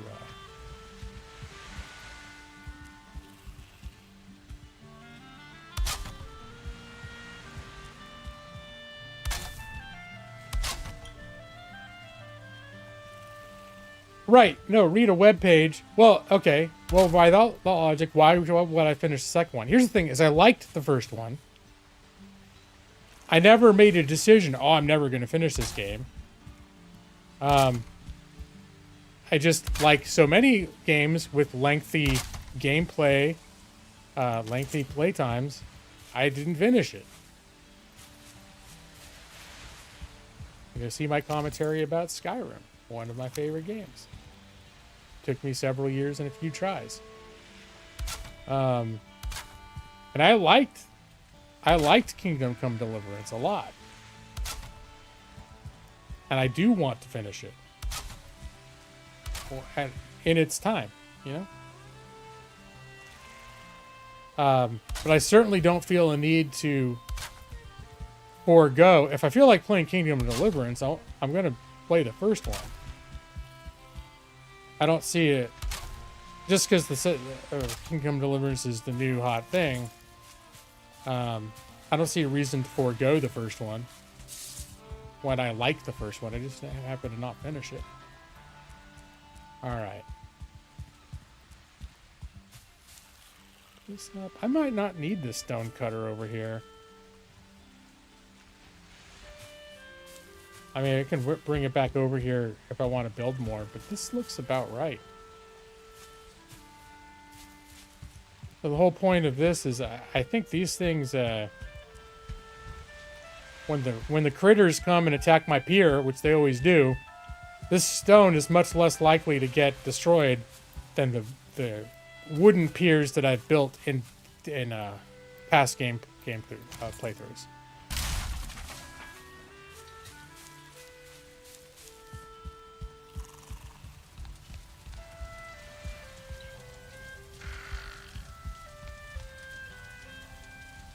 see. So let's... You have to be building within a certain radius of this thing to do stone.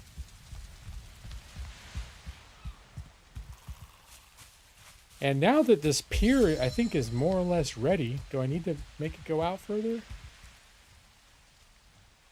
I think maybe it's time to bring my boat over here.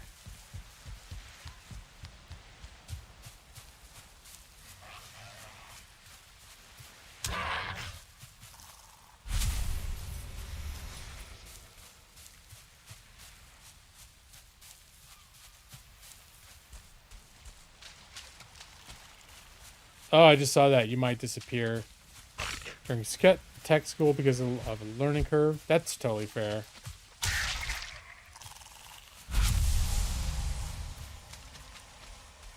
You do. Yeah, I know this certain of the more professional training programs I've heard of. They can be pretty rigorous in terms of their pacing too.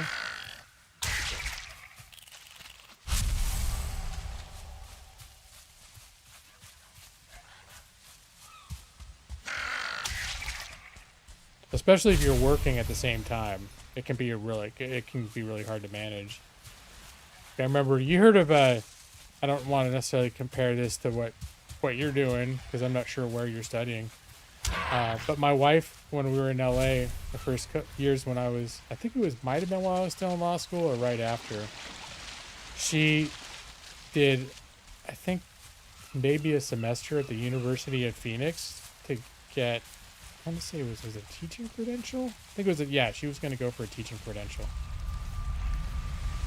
And, alright, you little fucker.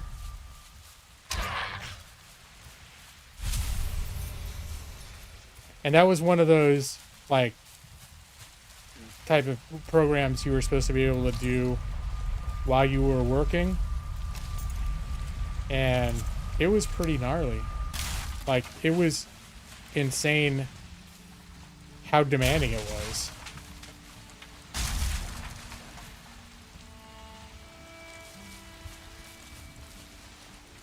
No working at the same time?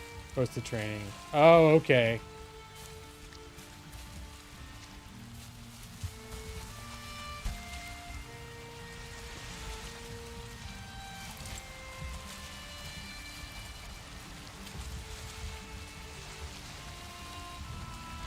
I was originally going to make my home base build off of this little jut of land. But there was an undead village over here. And then I cleared it out and decided maybe it could be kind of fun to rebuild the village up, to build up my own base and the footprint of existing buildings.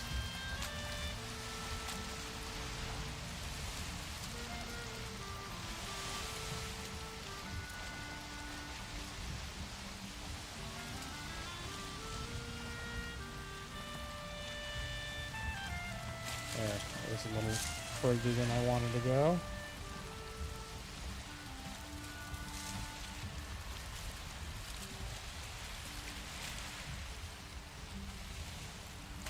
A little tight maneuvering here to bring my ship in.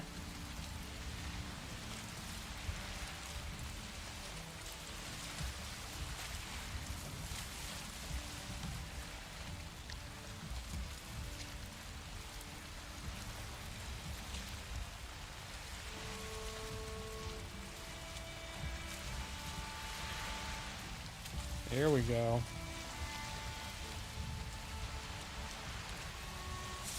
That's a little tight.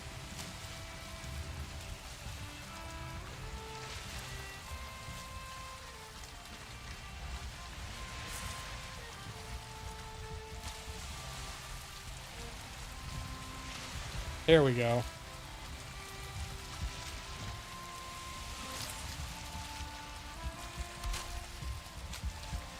I should install some lighting over here. This area is dark.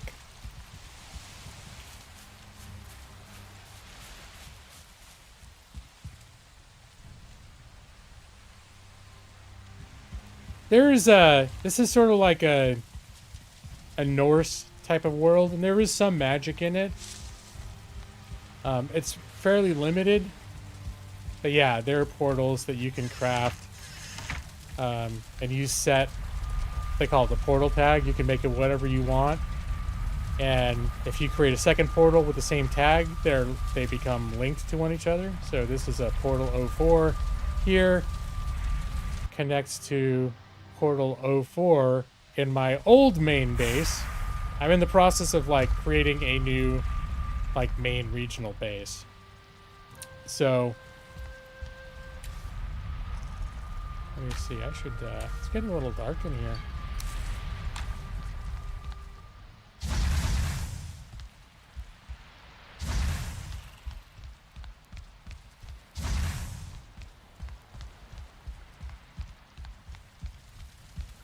You know how I like when I have bases, I like them to be bright and cheerful. It's one of my slogans, bright and cheerful. Oh, there's monsters out there. All right. All right, you son of a bitch. Monsters like to attack your base. Oh, my inventory is full.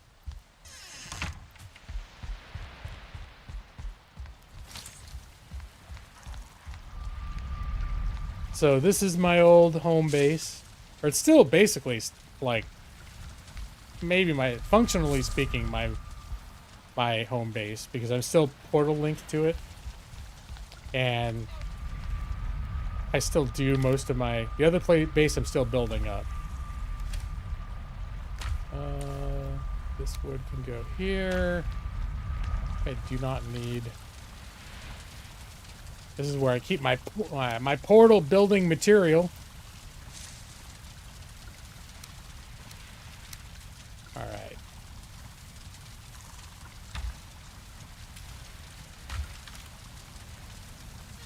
Over there.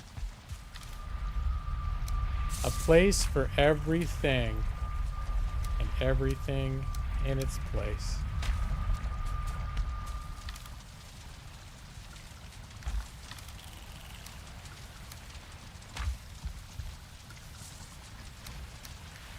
And the only other magic is there's some, well, they're potions, but they're just called meads.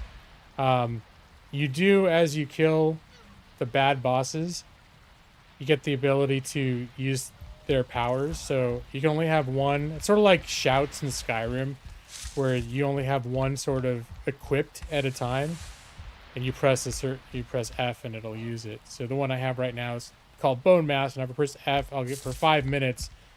I'll get like super resistance to attacks. There are other ones. There's another one that makes you, it's more like crafty. There's one that for 5 minutes you can chop down trees twice as fast.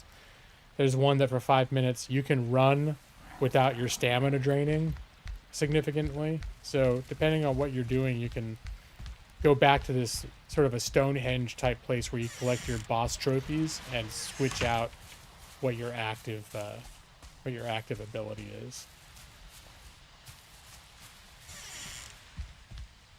And I think I just got silver weapons, or I can make silver weapons. And silver has a spiritual component to their damage. So there's definitely like a tinge of the mystical or magical. He's cold when he goes out there for sure.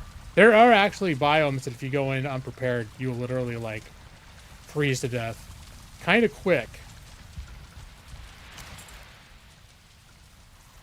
Sleeping. So beds are your respawn points, and also you can use them for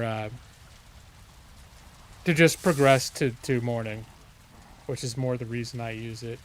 Also, if you're doing anything that takes time to, like when you're loading up these things, which I gotta remember to do. It takes time for these to come out. If I had this loaded up before I went to sleep, it would have shot out 25 coal. Get 20 of these guys. Because each of these smelters can handle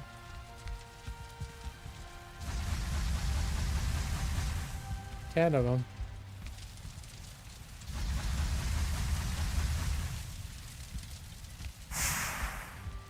And now they'll pump those out over time. I should have done that before I went to sleep. But, oh well! You've been playing a lot of Skyrim in between Civ 7. How do you like Civ 7? I've seen a lot of mixed reactions to it. I mean, honest, I haven't really fallen hard down to Civ rabbit hole since Civ 5. I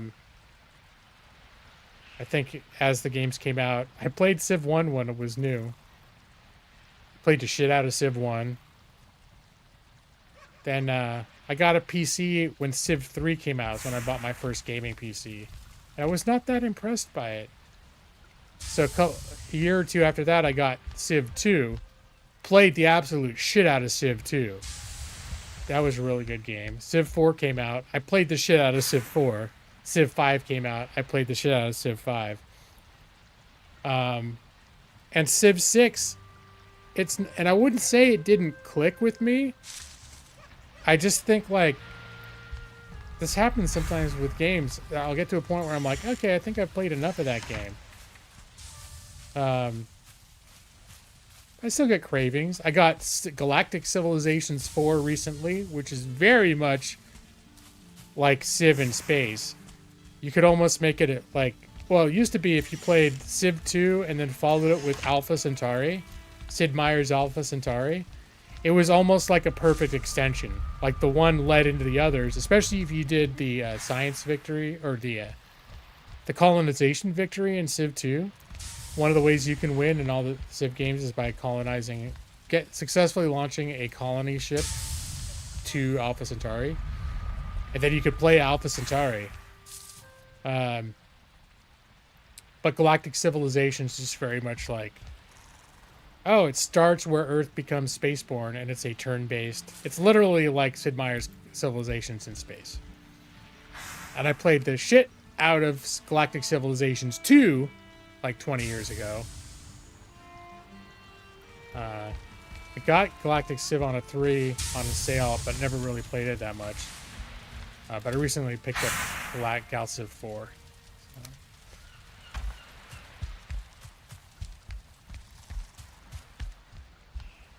Alright, dropping this off.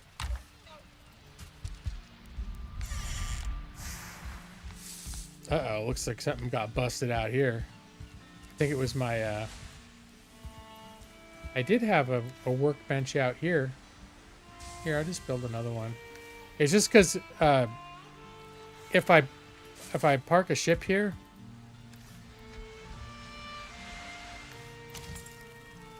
and it needs repairs, you need to have a workbench. Like, you need to be within the radius of a workbench in order to repair things. So for me, having a workbench on up here, of course, I didn't really build up anything at this base because I always knew that I was planning on like not letting this be my big base, my big main. I just kept adding onto it because all my shit was already here. And what's happened is I found this other location, which I think is a good, centralized, and geographically sound place to build. Building on a hillside, it gets hard to keep expanding your base when you're on a hillside. It's a lot of like terraforming and shit. So that's where I found this location. Decided I'm gonna make this my big base.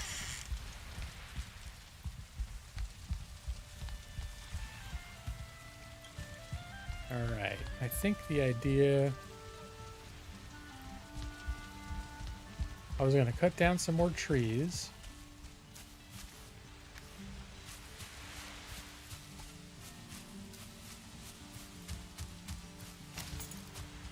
And I also need more of that resin. Resin is what you use to make the torches and stuff. They're the fuel for those.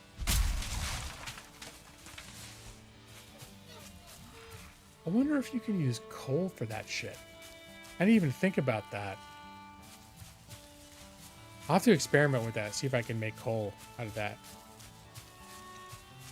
Because resin is sort of like a random side drop from chopping down trees. and certain creatures drop resin.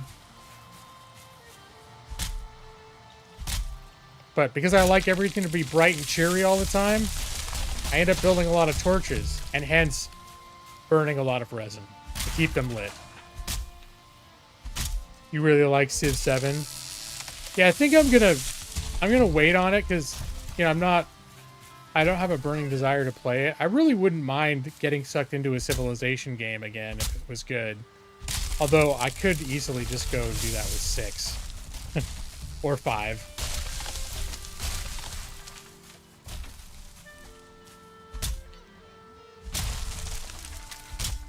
I also got Age of Wonders 4 in the holiday sale. That's another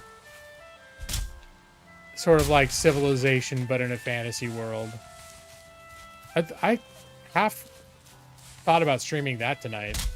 I got it. I spent, I think, a Saturday or the better part of a weekend playing through my first campaign. It was sort of meant to be sort of a training campaign, or, you know, my first full game.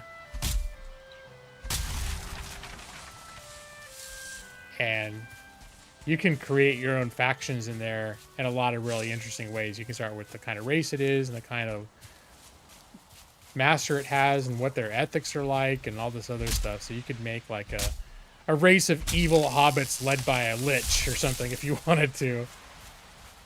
And that would be who you're playing. A lot of the complaints seem really bitchy. Well, and that's another reason too why I'm like, I'll keep an eye on it and eventually look more into who's saying what. But I think I've seen a lot of just games in general. They come out and they end up getting a lot of mixed reviews because people are just, you know, anytime a game comes out now, sort of like my chat, you know? Brad, I could play the game that you love most in the world to watch me play.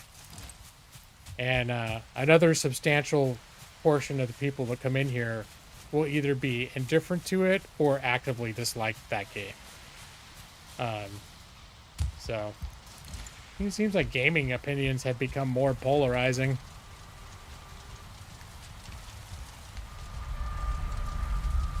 It's another advantage of having these portals is I can just I can continue to use my main home base storage while I'm building up the new base.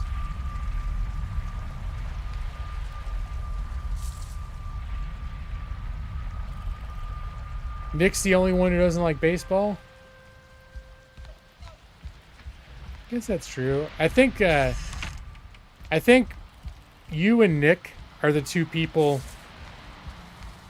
who will end up having the, at least to me, the most like vocal opinions. Oh, I'm filled up. That's why.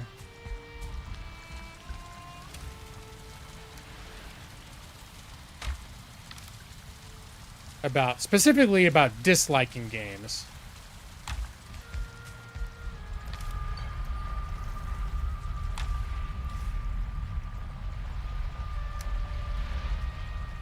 Speaking of giant games that I've never finished, that Nick likes,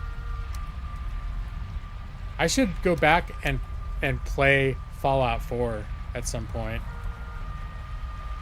I was really getting the itch for it after I watched this show, but right around that time they were like relaunching Fallout 4 and the new engine or whatever, like a massive overhaul, and it broke all the mods. And I also, my Nexus mods somehow got jacked up, so I think like my ability to mod now is kind of borked until I can figure out how to fix it. I'm gonna have to start from scratch on the modding. I guess arguably I could just play Fallout 4 vanilla with no mods, but you know.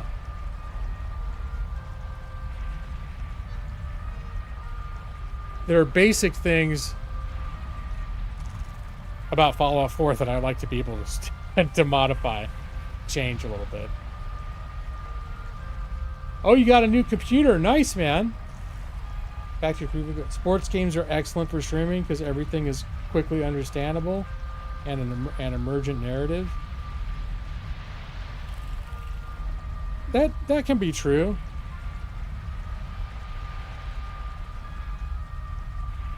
I mean, if you people like watching sports on TV, you watch sports on a, you know, they probably enjoy watching a streamer play sports.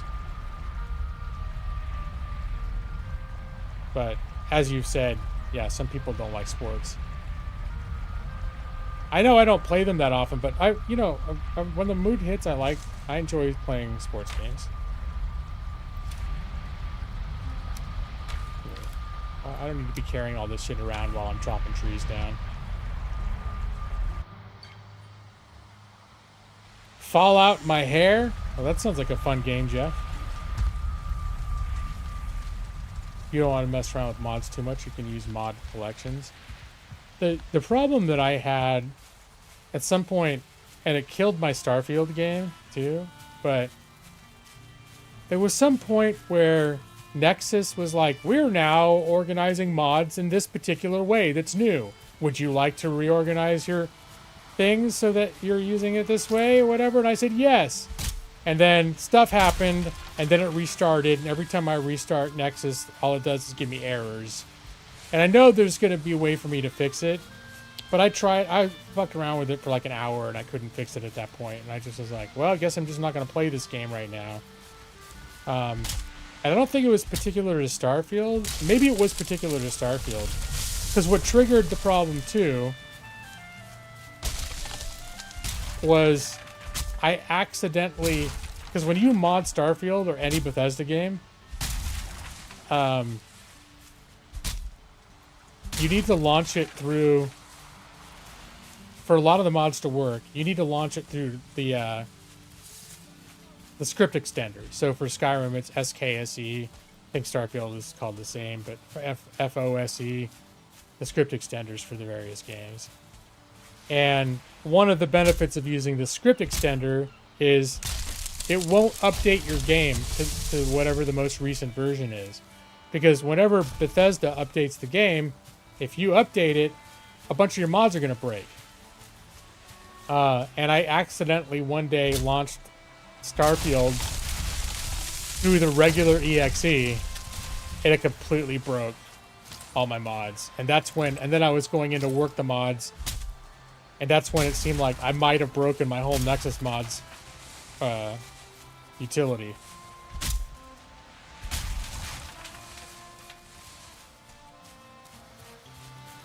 You have 3,000 mods on Skyrim? I don't think I ever took it that far.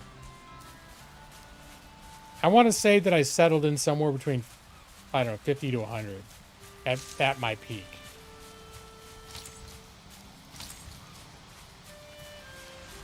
I would think for 3,000, is it a collection though? Like sometimes those collections are made to where they've sort of been tested to be compatible with each other. If you're just manually adding a bunch of mods and snowballing until you've got 3,000, I would think just looking at the EXE would cause your PC to like start convulsing.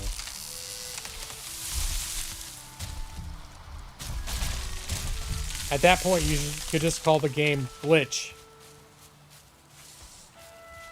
I'll play a game of glitch. By collection. Alright. Yeah, there you go. And they've got some... That's like basically how I play Morrowind. And Morrowind had some good collections, and I don't know if the ones you use are the same, but it's like when you do the installer, it'll give you a bunch of options. It'll be like, how would you like these to be handled? How would you like that to be handled? And it gives you all these options for like different optional mod features that you want or don't want.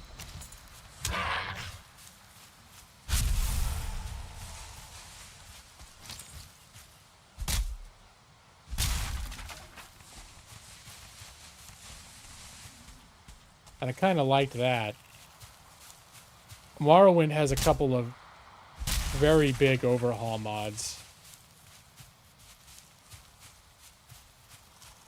Well, then Morrowind also has like the what's that big Unity conversion as well?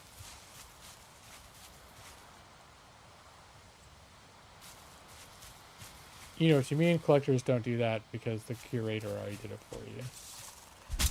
Well, I know like the mod for Morrowind was a mega mod that was a consolidation of like 50 other mods or how 75 other mods. And it would come bundled with all of them. But then it would ask you about certain things that were up to your preference. Like, would you like to use Bixby's shaders for your, you know, for your clouds? Would you like to use such and such as textures for grass? Or, you know, there's certain things they would ask, like, do you want this or not want this? And then depending on what you click, it may or may not, like, activate those additional mods. The streaks in the air is actually designating the wind, which doesn't make a huge difference here, but when you're out sailing, it makes a pretty big difference, because if you try to sail against the wind, you won't be able to go anywhere. So the sailboats all have like a minimum forward setting, where you're basically rowing, so you can still go against the wind, but it's the slowest possible setting.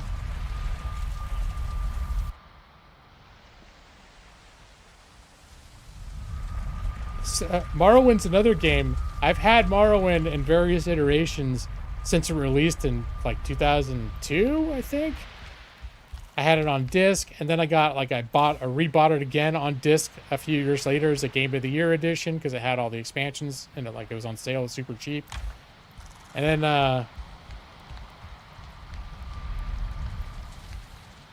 I want to say I might have purchased it on 2 different online stores, because there's a couple online stores that were really big right around the time Steam first took off that have since gone defunct. This is where these are going. This one goes here. This one goes here. We'll put these in here. Resin. I am starting to build up my resin collection again. And wood. Here, let's as long as we're getting all this wood, might as well keep that coal burner going.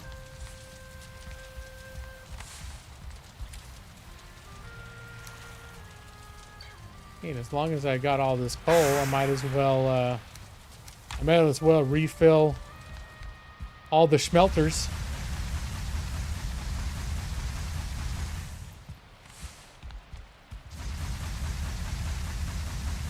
As long as I've refilled all the smelters, I barely got anything left to smelt. But I'll do it. There we go. Got my 3 last ores to smelt.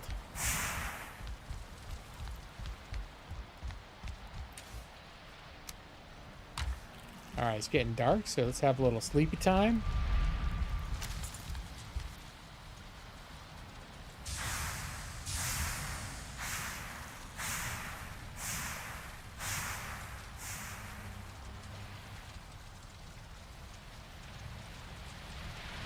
The chemtrails, yeah, there you go. All right, let's start with the nutritious breakfast of carrot soup, boar jerky, and deer stew. Basically, you have 3 different food slots, so you can have, and each different food has a different kind of health effect to like either stamina or health or like hit point bonus.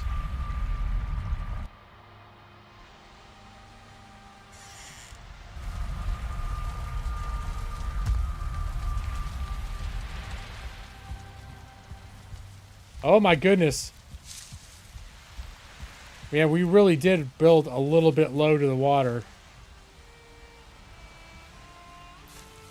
I look over and I see my pier submerged. Hey, but fish washed up in my pier. I'll take that. Thank you very much.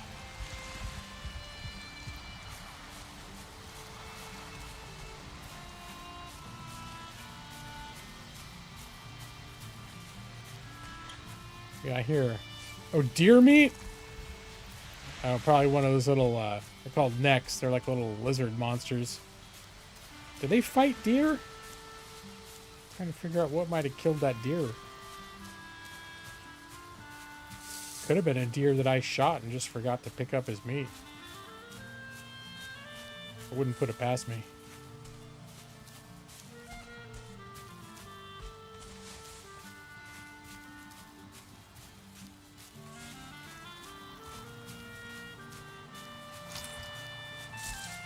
Oh.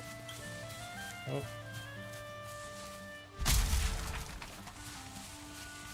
We may be getting close to a time for me to set up my own, like, replanting my seed, my tree replanting situation. I don't want to deforest the whole world of its natural, you know, natural beauty.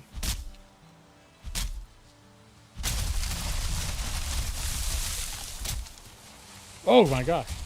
Okay.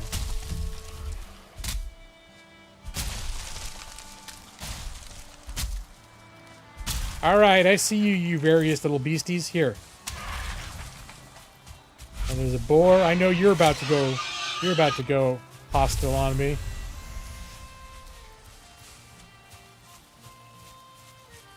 All right, right now I think I'm just finishing up whatever trees I've already chopped down.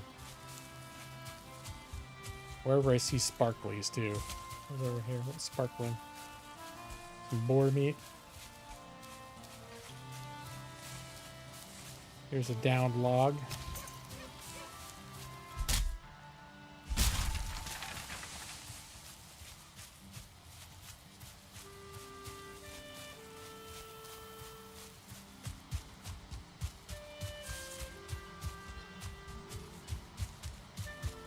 Here's a downed log.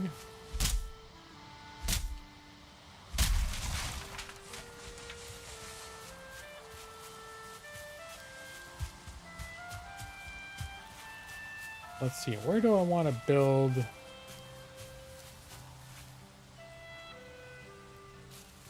think maybe I'll build my trees over here.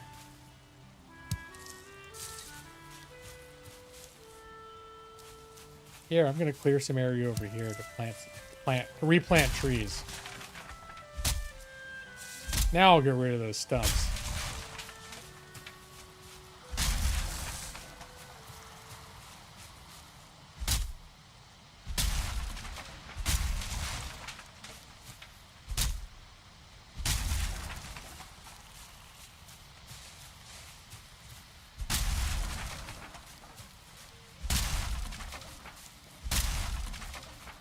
Oh, am I filled up again?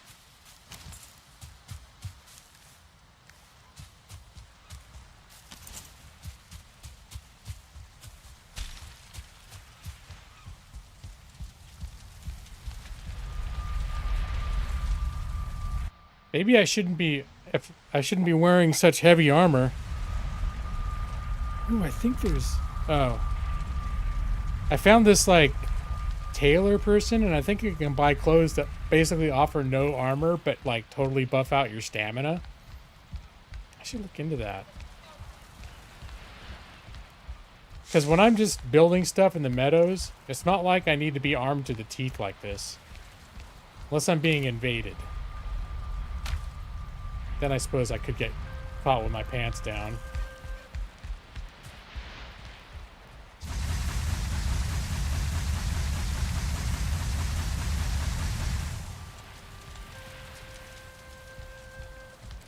Refill it. Pop this off.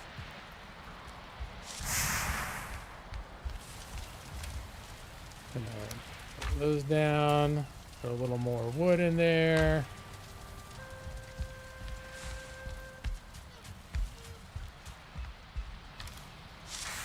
All right, I think we're done schmelting for now.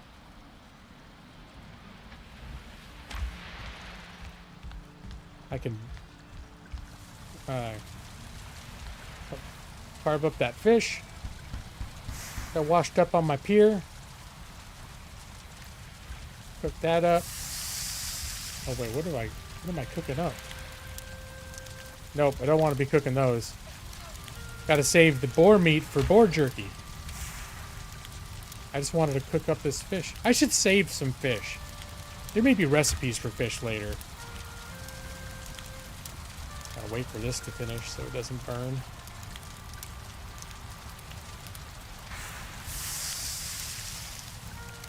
Dude. We'll put this in the finished foods box. Because you gotta have one of those. You got your raw food box, your plants box.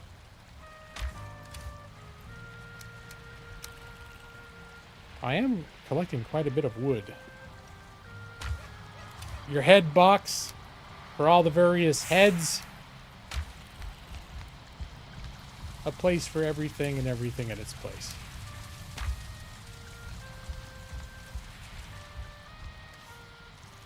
Oh yeah, I need to drop off these ores. What was that place called? Was it... I put it on my map. Seamstress. So I put it in quotes so I'll know this is what I named the portal associated with it. So if I type seamstress, and I'm sure I would have capped it out or capitalized it. The first seamstress. That will link to that portal. Oh, I should bring some money with me.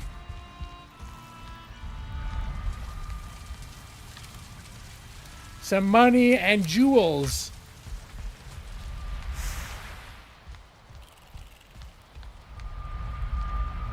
I think she was the one that sold the fancy clothes.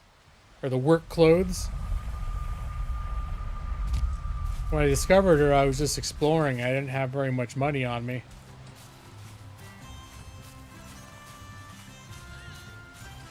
She's got a force field around her place, so she doesn't get attacked. That's kind of cool. You can't build anything here either. Hill deer. Let's see. Let's sell some stuff. I will get the simple undyed tunic.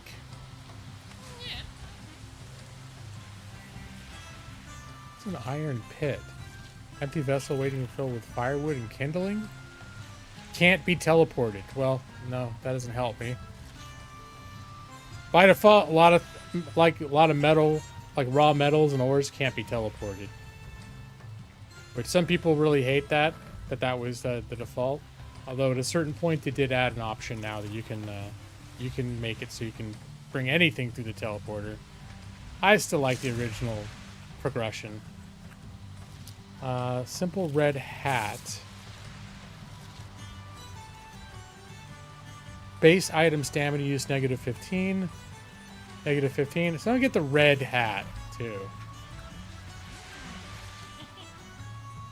And a barber kit. I'm guessing this means you can like redo your hair and stuff.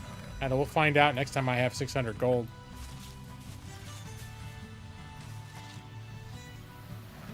Let's see.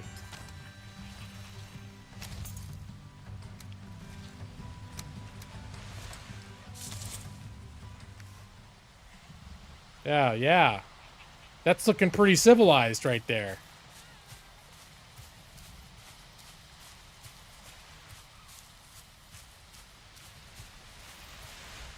All right, look like a scholar and a gentleman now.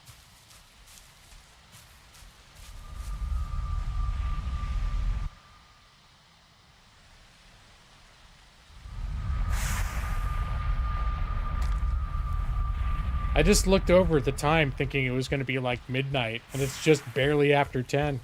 Oh my god, it's been a long day.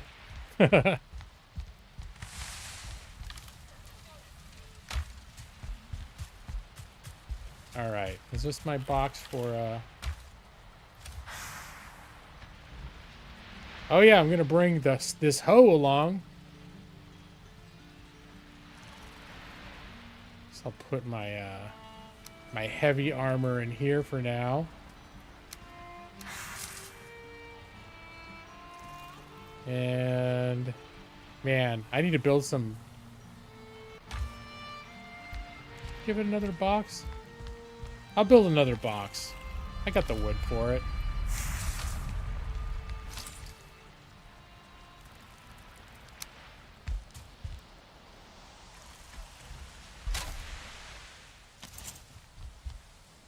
Here, maybe we'll make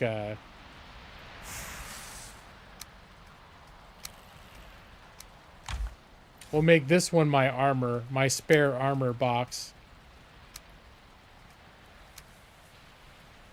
So I've got a full set of troll armor. When you wear the full set, you get a bonus to stealth. And it's a lot lighter.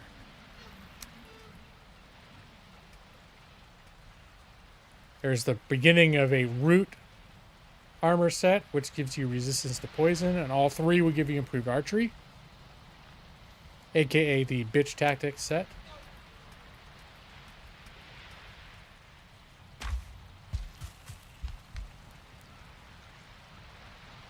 Time drags when I'm playing Valheim. Actually, no, I'm looking at it. It's happened. This is the second week in a row where I look over and there's over 20 people. They're not chatting, but there's 20 people watching the stream, which, you know, not exactly big time streaming numbers, but unusually high number of viewers. For my stream usually floats around 8 to 10 people. So, hence backing up my speculation that perhaps there are a lot of people who just like to watch some Valheim. No. Though they're big time numbers, it's over twice what I usually get. You know, I'm not trying to. I'm not obsessed with building my channel or anything. I haven't been trying to build my channel for many years, but I do notice when all of a sudden there's twice the number of people watching my stream. It's like, you know.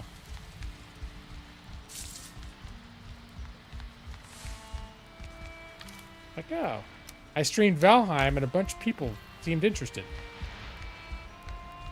This works out because I like Valheim. I'm not always in the mood to play Valheim, but when I do get in the mood, it hits hard. I usually play it for a couple weeks.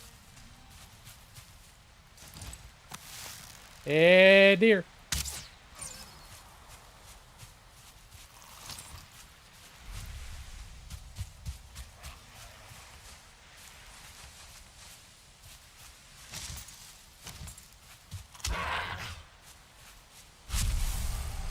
Big time numbers.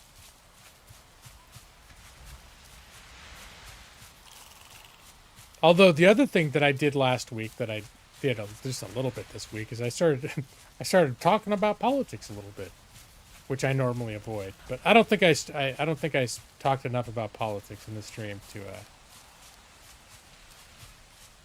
trigger to make that be the correlating factor. I think it's the Valheim.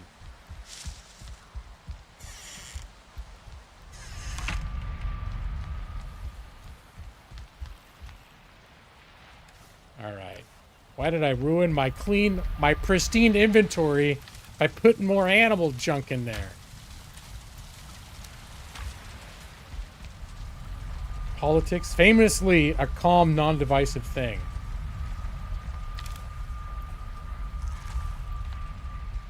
Well, this week and last week, I brought up politics in more of a meta discussion, like just brought up. Mainly in the context of one of the reasons why playing Valheim sort of clicked with me again was appealing, was because I spent a lot of time over the past few weeks like listening to podcasts and watching news stories, and I do like true crime. It's not all political stuff, but part of it is like I've been watching a lot of like political commentary type stuff, which, you know, probably isn't great for the old psyche, but you play a game like Valheim and have like podcasts on the other monitor for hours and hours. It's like kind of a chill way to pass the time. Your game is downloading and it's taking so much time while loading the game. Is it normal? And hello, Himanshu. You know what? I experienced that exact thing yesterday. Was it? I think it was last night, and it was updating my Dead by Daylight game, and I think it was specifically when it was after it downloaded and it was doing the patching and file verification, and it was like 4 gigs, but it was taking like 30 minutes. And I ended up like looking it up like, oh, hey. Justice! Oh my God, you have shocked the hawk. You're welcome. Back in the day, we used to call my subscribers law hawks. That's what that's all about. So now you're a law hawk, Himanshu. Yeah, it depends on how fast it's downloading. Like when I was doing mine, I think the download had finished. But the game, like verification and patching, was taking, the actual installation of that data was taking forever, and it was doing it at around 35 Mbps, which is not super fast. And then I looked up some article that if you disable quick boot or fast loading or fast booting in your powers and your power settings, people are saying like that can speed things up. So I actually tried that, and it like doubled to tripled the speed that Steam was working. I have no idea why. It was still going to take a long time though, so yeah, I just paused it and went and played with whatever I was going to play. Nice! All right, it started. What are you installing right now?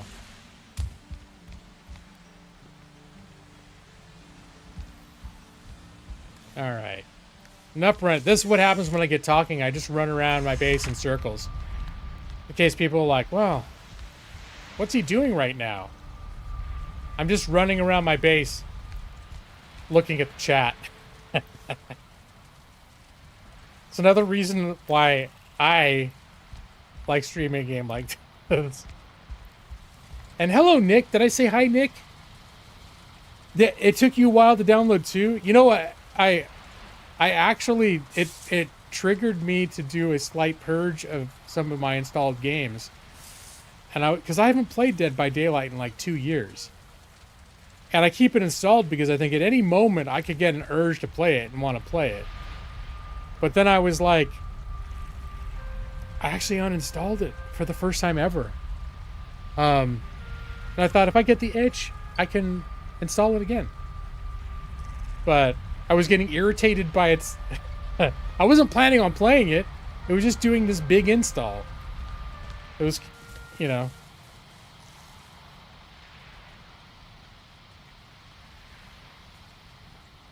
Oh no, it's an early access, Himanshu, so it's the same game. Yeah, you purchased some Xbox, you didn't notice it's a game preview. Yeah, this game has been in early access for, although I think it is on Game Pass, like you didn't have to buy it, right? Or you can buy it. But I think it was included in Game Pass. I mean, I think it's not that expensive, and I think it's worth it. But, like, the progression of this game is there are progressively more difficult biomes. Like, you start off in the center of the world, and the world is randomly generated, so yours is going to be different than mine. You start off dropped in this one location, and you're in the easy biome, and you got to beat the Meadows biome boss to get a thing to let you go to the next biome to access, like, to be able to mine copper and stuff. And once you get enough of that stuff, you head to where you can fight the boss of the dark forest biome. That drops something that lets you access the swamp biome, which is even harder. So there's this progression, and then the swamp biome has its own boss that you can like find and kill. And when you kill that, it gets something that helps you with the next biome. So there's like a progression. It is a sandbox, and there is a progression. And I think they've gone like, I don't know, 6 or 7 biomes at this point. And then it's just done. Like they have more planned, but it's not finished. But what's here is very well like done and polished. It's good. Oh, it's not on Game Pass. You just buy. Okay. I tend to buy if games are affordable. Like, I'm on Game Pass on and off because they have Game Pass for PC, which I think is a great value. But if it's a game that I think I'm going to play a significant amount of, I tend to want to buy it too.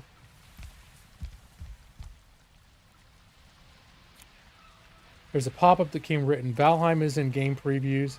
Some platform or game fracture might not work correctly, and the game might crash. I mean, it may be different if you're playing it on Xbox specifically, but I don't think so. And I think this might be a general disclaimer. Anytime you play a game in early access, you'll get a warning that it's like, hey, this game's not done. They may still have some kinks to iron out. In terms of stability and crashing and things like that, bugs, I've seen very little. I can't. I mean, it crashes. It's much more stable than a lot of full release games. I think since I've been playing this again the last couple weeks, I've had one crash. And my PC is prone to just crashing for no reason sometimes. So I don't even think it was the game's fault. So I wouldn't worry too much about that. Changing job. Yeah, Joss is going to be available for Thursday night stream. Just for DE. There's 28 people here now, for the people that aren't aware. I only stream once a week. I stream Thursday nights, usually start just around 8 o'clock p.m. Pacific. I usually stream for about 3 to 4 hours. I tend to stream whatever it is I'm playing that week in my own time. I'm a gamer. I play during the week. And whatever I'm into, if I think it'll be a decent game to stream, I will stream it as well. Sometimes even if it ends up not being a great game to stream. Like the other big game I've been playing recently that I've sort of put on pause because like I put over 100 hours into it, I just needed a break, was Metaphor Refantasio, which is a large JRPG, which I think is a very good game. I tried streaming it once or twice. I'm not convinced that it's a great game for like the way that my streams are. Your PC is not good, so you have to play on very low. Okay. Well, did you get it? Do you have it on X? Because it is on Xbox now too. And that's one of the great things about consoles is you don't need to have a PC. So many games are cross-platform now as well. So. Oh, I'm not streaming on Valentine's Day, Jeff. At least I had no plans to do so. If Valentine's Day was a Thursday, you know, I'd be contractually obligated to stream. But it's not.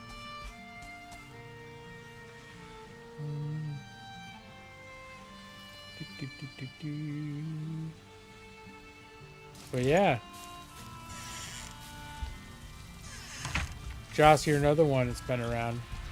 You've been around for almost 10 years hanging out in this stream. But you get involved in these things that... These bullshit things that make you not able to come to my stream, like being in the military, being deployed overseas. These inconveniences. Oh, I have a job, I have to work. I'm saving people's lives, doing medical stuff. Whatever, dude. Just kidding. So over the years, there have been large swaths of time where Joss is not available. So just for all the newcomers, just understand, it's a big deal that Joss is here. This is his first stream back. Hector's most recent professional foray into time conflicts. Carrying the country on his back, right. Although, you know, I have some skepticism about your military experience after when I was playing Tom Clancy's Ghost Recon Wildlands, you didn't seem to know anything about invading drug lords' palaces and stuff. I know, you said something about you're in the Air Force or some other branch doesn't do that kind of thing. I don't know. I wasn't really paying attention.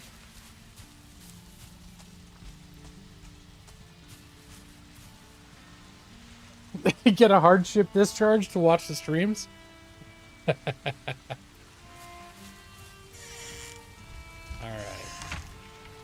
Maybe I should put away my animal parts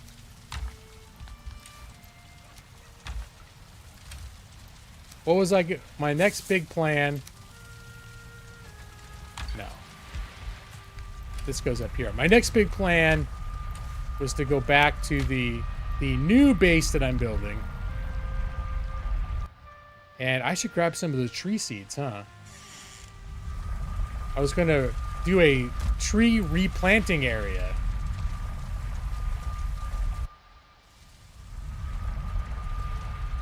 Hey, Matus! Hot Caw out lawyer Viking Caw here, it's Caw. That's right. It's hot out here. Do I still have that commercial on my thing?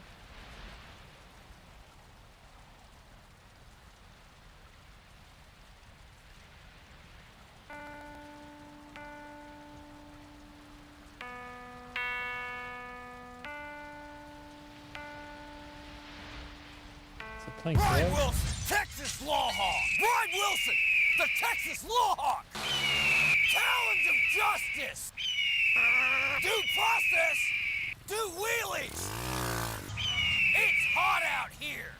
Brian Wilson, El Halcon de la Ley. Brian Wilson, the Texas Law Hawk. All right. 45 seconds of gameplay.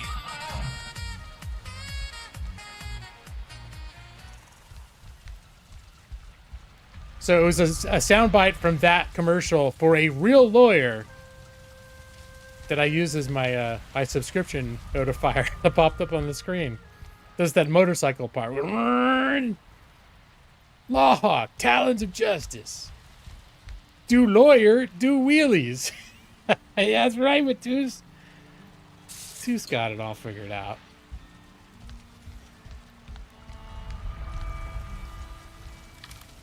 All right. Let's have some jerky and some deer stew and some carrot soup. You thought Texas Law was a 6-shooter? Well, maybe it is in some contexts. From a certain point of view.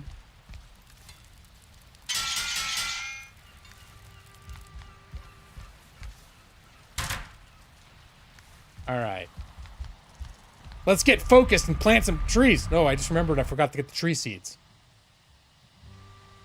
I think I'm just going to plant cedars just for the basic wood. Texas Justice. What's that? Is that from a game? A movie? A real gun? I'm not well steeped in gun lore. Let me see. Where are my seeds? Here's my seeds. Hey, I got a whole bunch of beech. What else have I got? Birch. Pine. Fir. No, birch is the one I was thinking of. I got a box overflowing with birch seeds.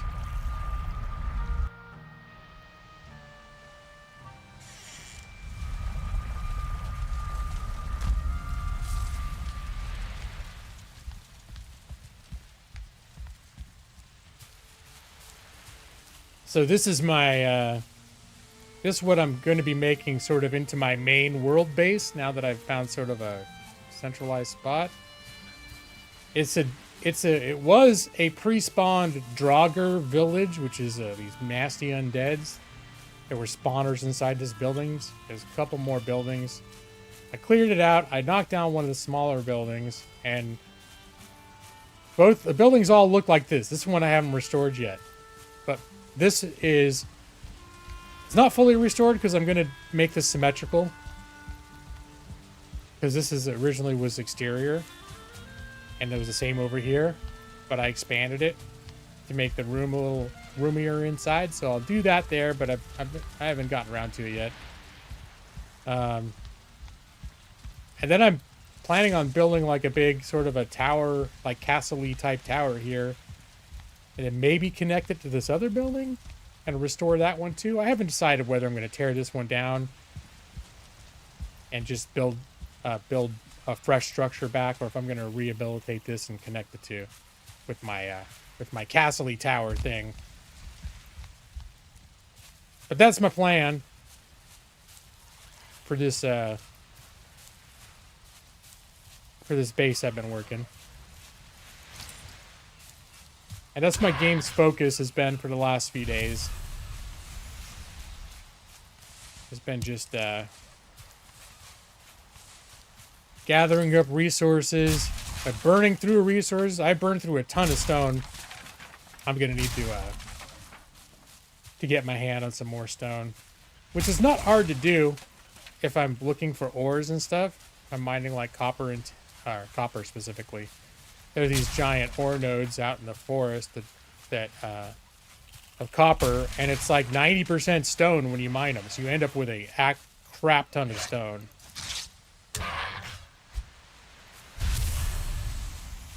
Can I build a boathouse and move it? Oh, you mean like a houseboat? Because a boathouse is something on the land where you can either park boats or keep your boat supplies, which is arguably this thing I built on the pier, you could say is like a boathouse. A little bit, but the boat's not inside. A houseboat, no, you cannot build. The boats, there's, I think, all told in the game, there are 4 or 5 different layers of boat. The first one's a little raft. The second one is a carb. It's a smaller version of this. This is a long ship. I think there's at least, there may only be one more. And I just know because I looked up on the website about, I think there's one more advanced ship that I can't build yet. Because I haven't encountered the correct materials for it. Instead of El Halcon de la Ley, we instead do Norwegian Lovhalken. That's like, and that's the joke, Lawhawk, when I've been making characters in games and stuff. If it's a modern character, I'll name him Lawrence Hawk. Like, oh, Lawhawk. And if it's a fantasy type game, I'll name him Lawrick Hawk. Although I did realize at a certain point when you say it fast, it sounds like Lori Cock. Like Lori Cock, which was not originally planned. But then I played U-Boat about German submarines a few weeks ago. I played that for a couple of weeks. And you could name your captain and your crew in there. So the captain, I looked up real, like, German names from World War II and hobbled together. Lochner, what was it? Lochner von Hauck, H-A-U-C-K is the last name. And there's actual Lochner is like a real name. And of course, Von, just because that's cool. So it was Captain Lochner von Hauck was the guy in charge of my submarine. My World War II U-boat. There's Mike Hawk. Yeah, Mike Hawk. I have to be very careful to separate those words. I think it was hearing a Mike Hawk joke, or remembering the Mike Hawk play on words, that made me re-reflect on my Lorick Hawk.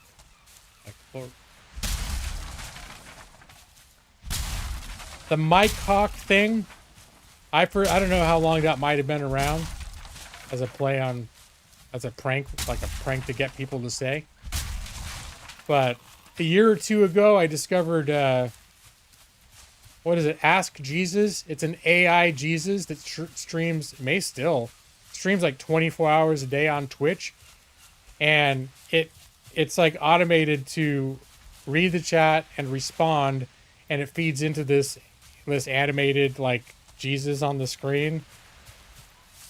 And the Jesus, like, speaks AI responses, and it's kind of cool. I actually was I fell down a little rabbit hole where I would just have it playing because it was just kind of entertaining to hear AI Jesus answer people's questions.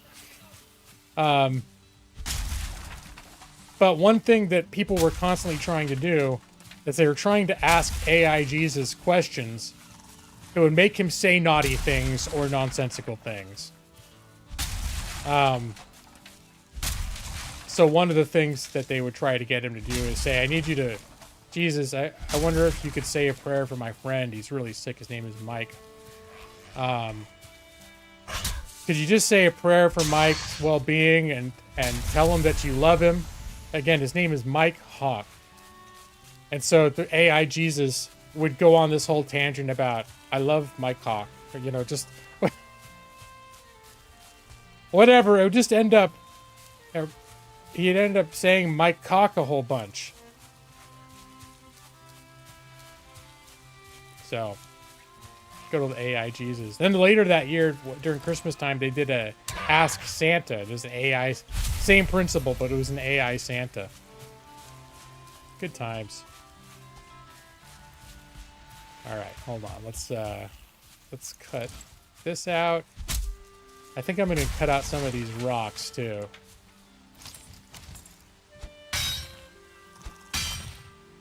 Let's clear the field.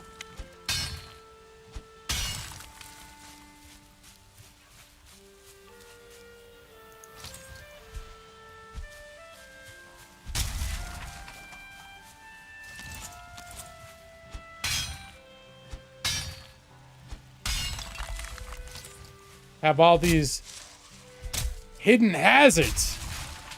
I see you. I see you there, Grayling. It's a good source of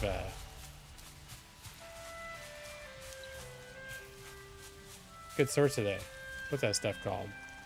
Resin. So I can keep my homes looking bright and cheerful.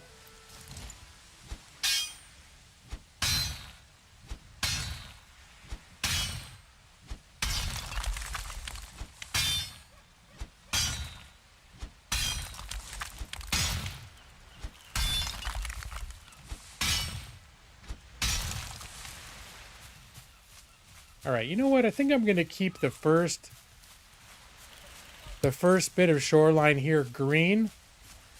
Then maybe we'll start up past these rocks here. And yeah, just cultivate. Boom, boom, boom, boom, boom, boom, boom.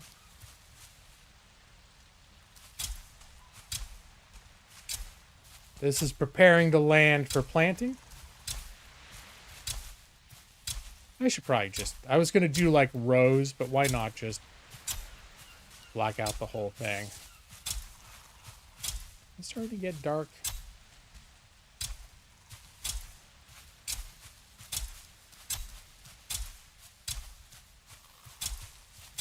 And at some point, I'll probably also start a lot of like farming over here too. Right now, I have another base where I've set up farms, and all I can do right now is carrots. Here. I haven't collected any other crop seeds, and I've got enough carrots for now, so I just haven't been bothering with it. But one thing that's nice to do when you got, so you don't deforest the entire world. With your love of crafting games, you wonder like the D&D game you're running is inspired by Conan Exiles. Right, you were telling me about that, where you've done some heavy home brewing, and with your sort of like customized, built from the ground up character, like modular character classes. It sounded pretty neat. How is that going? Are you playing that like once a week or? All right, hold on. I'm gonna plant beech saplings. Boom. They can't be too close together.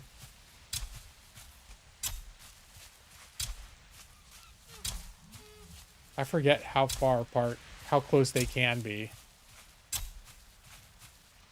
I know if you plant the trees too close together, they just won't grow.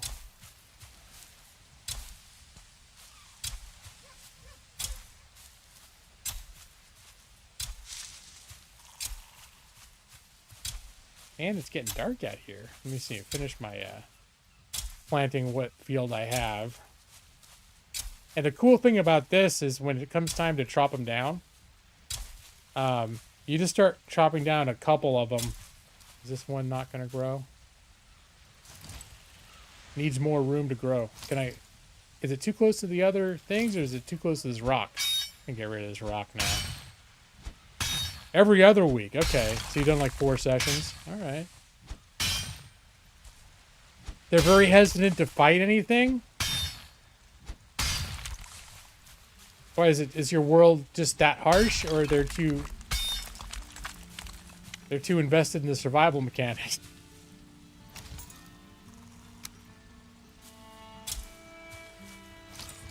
Alright, that's fixed the problem with that tree. Why am I... Alright, let's just finish planting the seeds and all. Hey. I see you.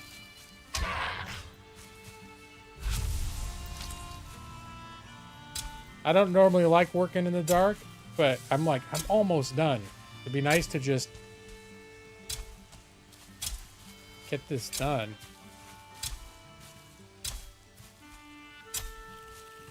But yeah, then you start chopping the trees down, and then they fall into each other, and it becomes like dominoes. It's pretty sweet. All right.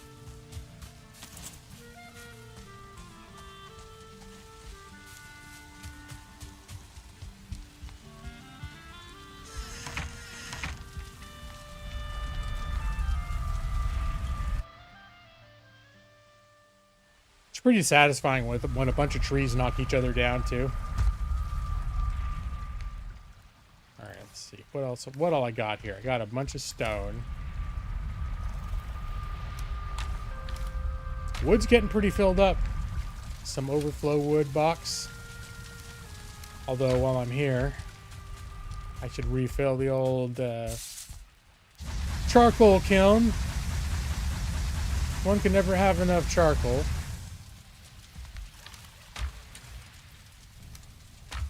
As my grandmother used to say, one can never have enough charcoal.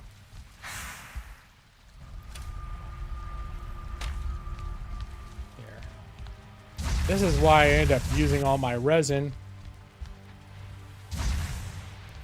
I don't need to top everything off all the time, but, you know, I like the places I be to be bright and cheery.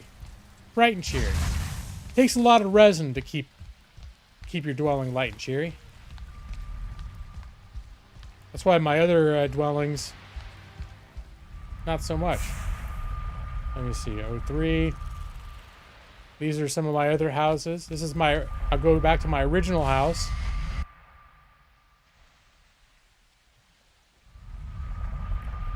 That I basically only used until I needed to move on and find, I don't keep the lights on in here anymore. This is where I do my carrot farming and my honey growing. But eventually I think I'm going to consolidate all of this stuff into my new base, because my new base has got a lot of land to grow. Why do I see red eyes over here? This is not a biome for red-eyed monsters. Yeah, I feel like I need to put this guy down. You do not belong in this biome, sir. Maybe there's a little patch of black forest. Normally, each biome only spawns certain creatures, and that creature, I don't think that usually spawns in this biome.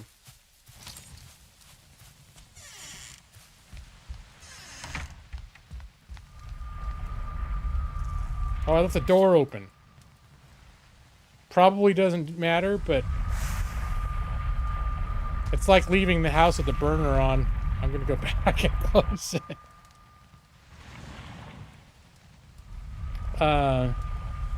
They started with literally nothing. Whoops! Oh, this was the wrong one. Alright. Nope, I don't want to be here. What did I do? Wasn't paying attention. I got way too many portals right now. I sort of have it memorized in my head which one goes where. This is the one. That's where I wanted to go. They started with literally nothing. They were throwing rocks and swinging branches to fight the croc that attacked them. Oh, I'm guessing the croc was probably a nasty customer to fight off with rocks and branches.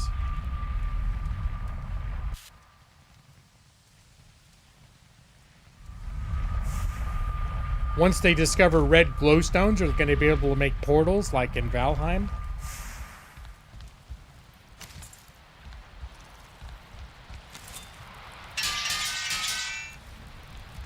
Speaking of which, I'm sure you saw it because I tagged it, but I made a point. Now Nick is over the years that I've occasionally played this game, his big hanging point, he's never played it, but sometimes he likes crafting survival games. Like Conan Exiles. You got pretty into Conan Exiles, just for the building for the most part, right? It's the thing you like best about it. But the fact that you can't move metal ores and ingots through portals was a huge turn up for Nick. And I discovered last week that when you're launching into your world each session, there's an option that will allow you to transport anything through your portals. So it's baked into the game now. It's just like when you're launching any particular session of your world, you can make that modification and remove that restriction.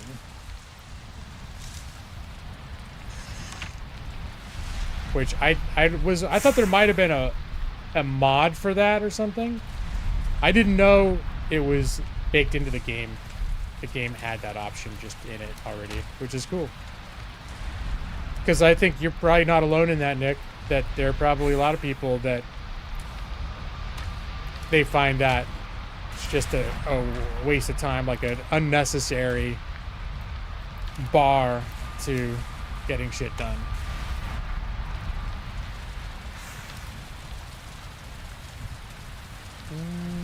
Oh, there's another bee. I could make another, I won't do it right now, but I could make another beehive.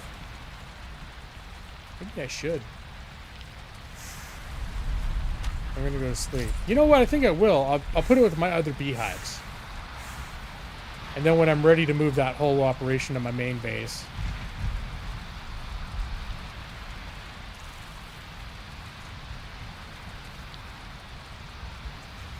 What does a beehive need? Wood.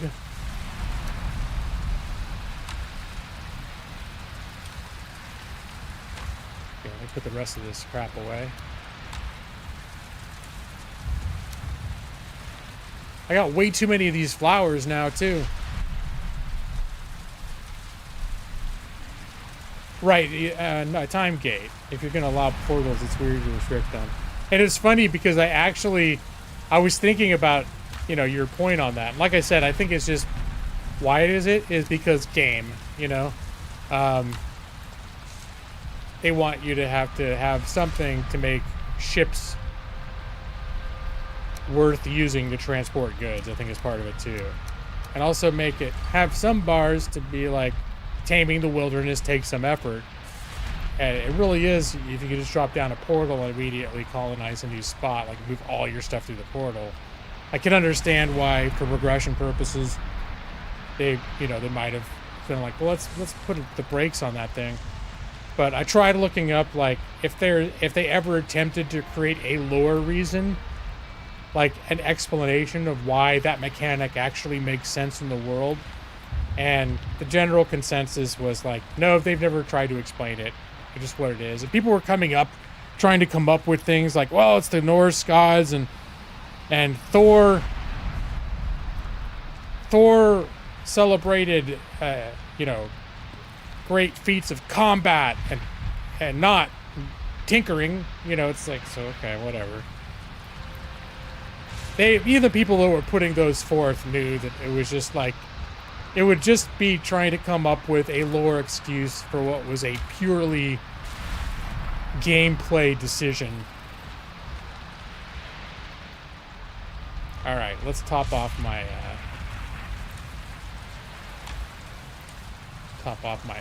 carrot soup and my deer stew. And I guess I have another bite of boar jerky. And grab that bee I'd forgotten. Put this back in here. I've forgotten that I was going to build.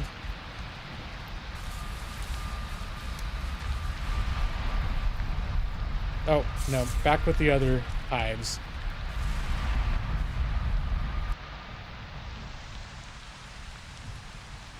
I don't know if this is true or not, but the reason I'm keeping my hives by my farms. As I read somewhere that having bees near your crops helps them grow.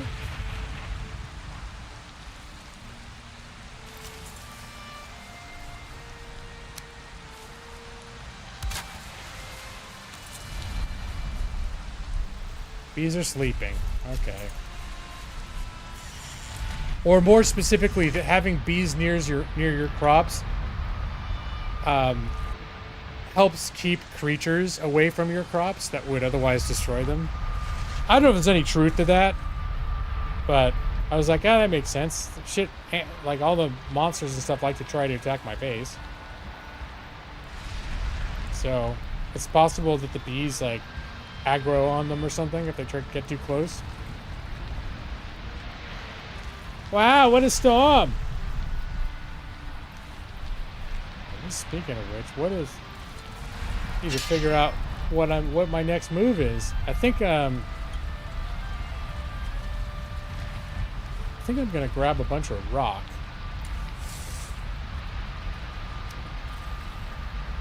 That's too much rock.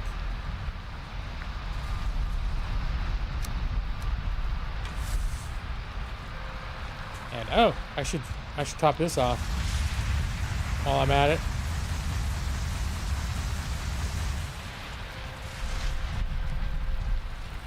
Grab a little bit of wood to have on hand for construction projects. I think I'm going to continue building my little tower. I'm probably going to need to specifically mine rocks.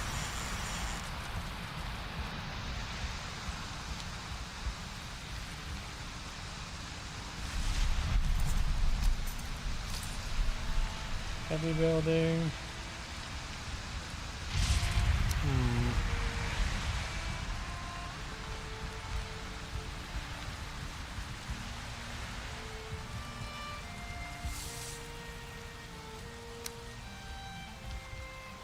The sun is coming out.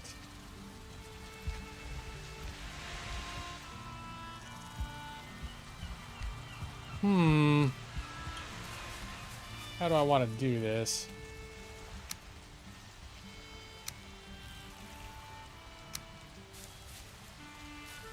I think I was gonna...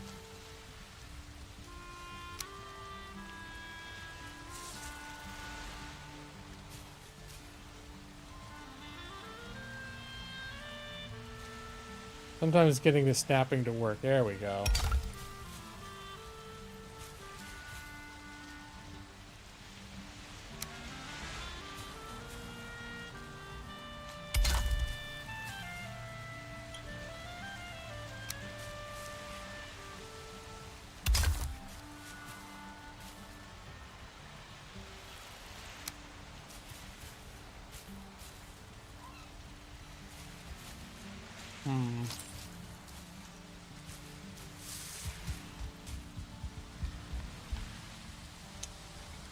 This could be a problem. I hadn't really thought this through.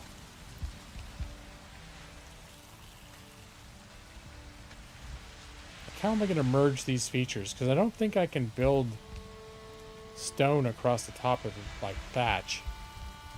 I haven't thought this through. So my basic plan was I'm going to restore this village, but I'm going to sort of integrate it with a larger stone structure so that this is going to be a continuous interior into this sort of central hall, and then build this further back, possibly build it into this for more stuff, and like that's going to be my crafting hall. I might make a little like sleeping area because this is where the fires are, or maybe I'll put my sleeping area in there. There's going to be a whole like row of smelters and coal stuff, and then in here, in sort of the between the L of the buildings, I would have my farms. So that's sort of my vision, but I hadn't really planned the architectural phase of it too far. Connect the wooden doorway with a short stone hallway. Well, I sort of wanted this building to abut. You know what I'm probably going to need to do is just build right across here. And just have the edge of this building touching the edge of that building. If I want to do it sort of the way that I'm envisioning. So that this is going to be coming across like this.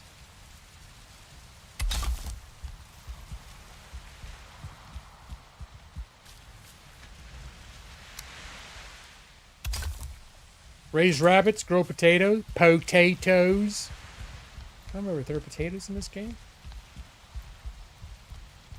Yeah, I think that's I think maybe that's how it's gonna work. Can I keep that window open? I would like, maybe I can do that. Hold on.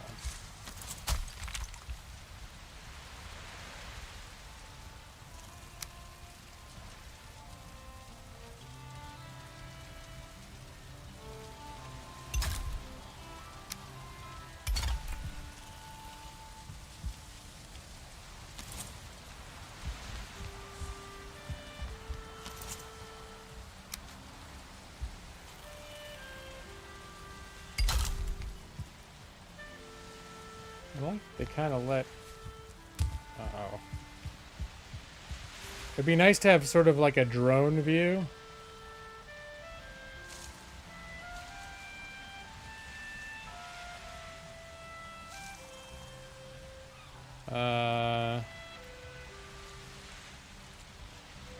There we go.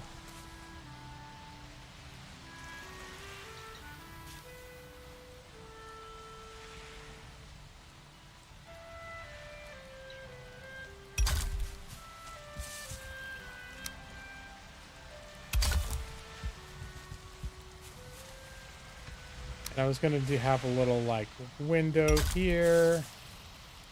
I think I can do this across the top. Snapping bottom. Yeah, sounds like a painful encounter. Snapping top, snapping bottom too. What I want to do is I want this thing to... Okay, this maybe what I do is just this.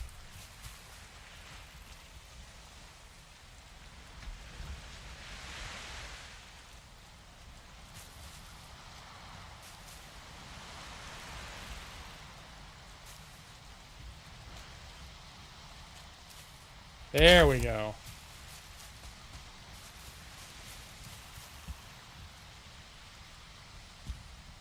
This is looking like a very not warm and welcoming home. Here, I'll finish this next layer and then I'll see if I can do anything about that.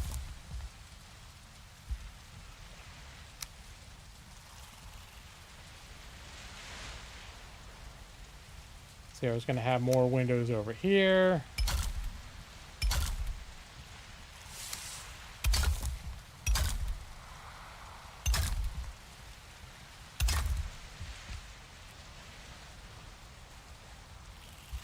Wait, windows that I can jump through are windows that creatures can also jump through. Let's rethink that. If I was up on top of like a mountain or something, I could do stuff like that. Here we go.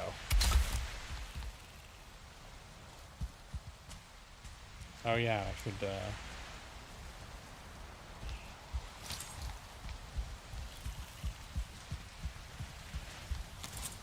let's oh, repair that. How's that door? Probably creatures attacked it. Building seems a little wonky. It's a little bit like I've seen people do some amazing thing with the building system, but you really have to like finesse it with all these little, like you can hold, I think, shift and make it so it doesn't do snapping at all. And if you're good at that, it's almost like bringing an artist brush where you're very manually like sculpting things to be exactly the way that you want with the blocks that you have. I'm not quite so talented, so I can't. I don't feel comfortable doing that so much in that way, but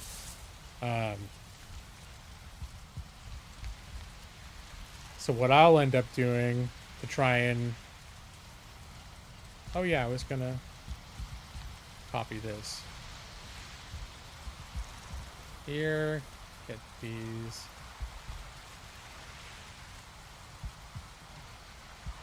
Should the gates be outside or inside? Outside.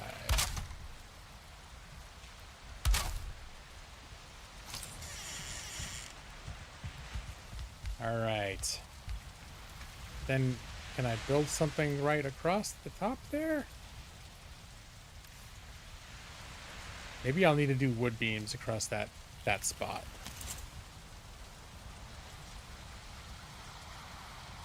You build... Oh, I could do a... Well, that stone arch. Now, but the doors aren't arched is the problem. So, that doesn't help. I could probably do something like that over here, though.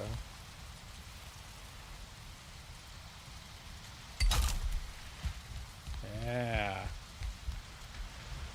I guess I could have this up here and there'd be just a little, like, a little bit of sky coming through above the door. Is that cool? Or is that stupid? I'm getting more of a stupid vibe. Well, let's try the alternative, which was going to be coming across with wood beams and seeing how we like that. I'm almost out of stone. Let me grab more. Yeah, I can grab more stone. Architect Hawk, Rock Wall of Justice.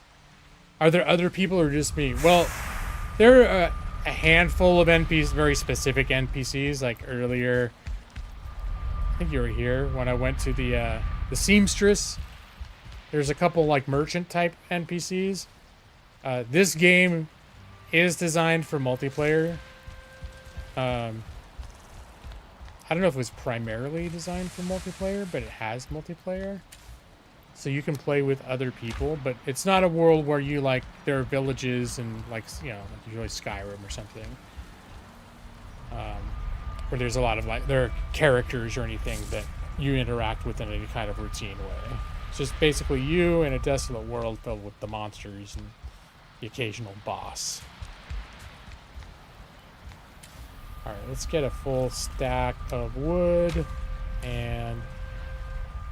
Oh, I'm starting to go through my stone reserves.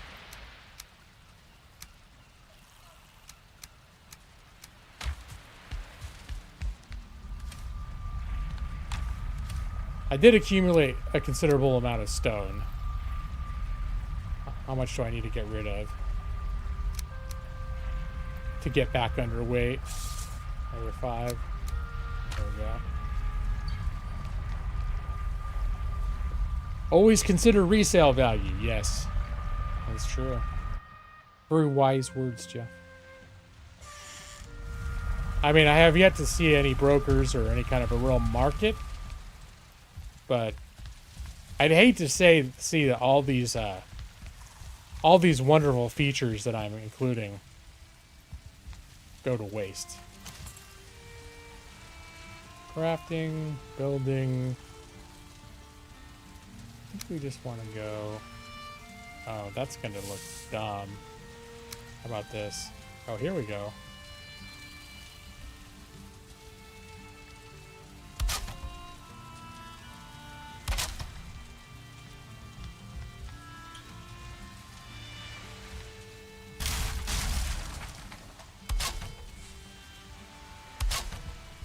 All right, that sort of works, right?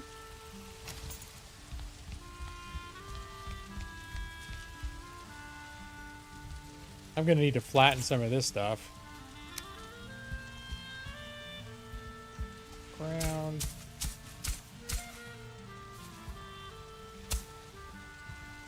Don't want to screw with that too much over here if I have aspirations to build. Let me see, what's the build going to look like if I put some stairs here?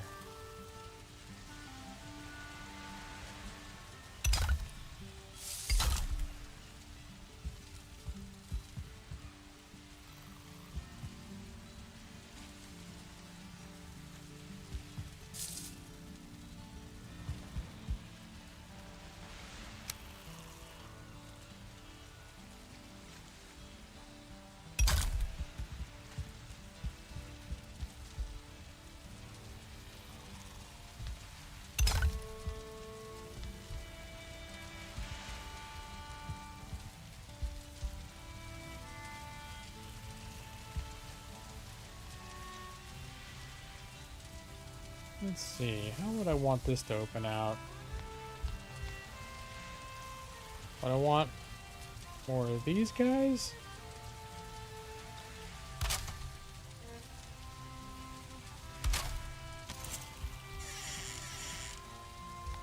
That leads out into the... okay, I think that works. That works.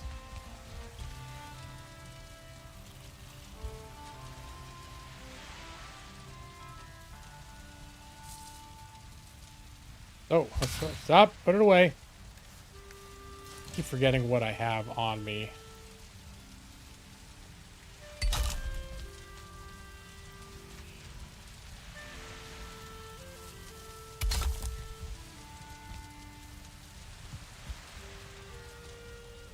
I'm not sure maintaining this window has a lot of aesthetic value.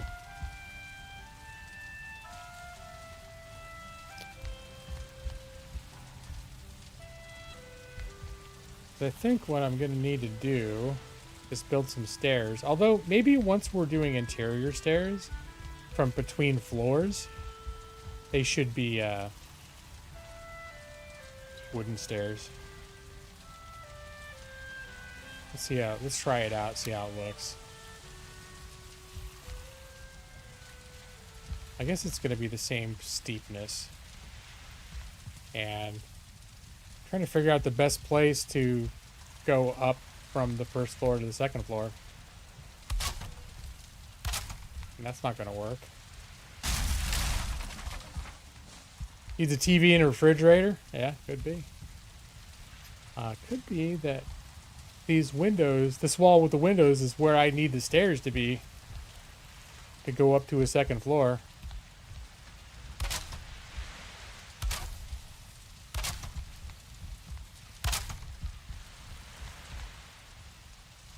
We like that, or is that starting to look stupid? Maybe stupid. Alright, it's getting dark. I came into this very not sure how I was going to make all of my ideas come together. I am not notoriously a good builder in these kinds of games, despite the number of hours I've put into games like this. Just a quick search on YouTube and you'll see things that I could never build. But I do get ideas and be like, see if I can. I got a general concept. You know.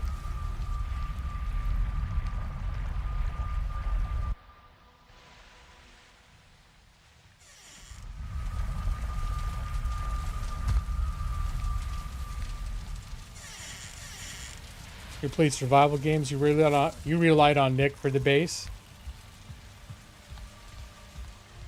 Oh, the other thing to consider is I think this thing is going to need ventilation. So do I consider not making this like a two-story structure? I just keep building out in a backwardly direction?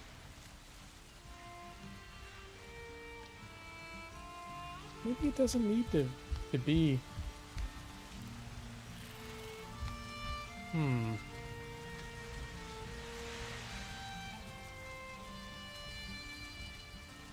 I obviously have not thought this through. And I think roofs still have to be thatched. I don't think I can do like a stone roof across the top. I'm going to test this theory. Nope. Doesn't like it. I'd have to have supports like every single step of the way. Which would end up being a not nice look. So what I could do is build a wooden floor up there. You like that direction? All my other wood is going in the other direction, so let's keep that consistent.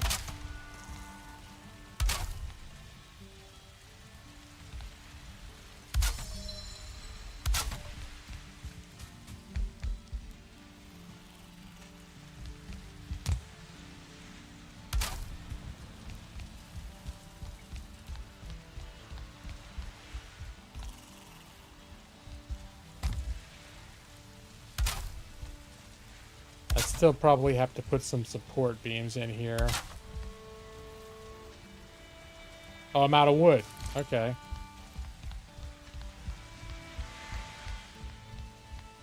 What I might do is just have, like, do something like this. Like, have this platform over here.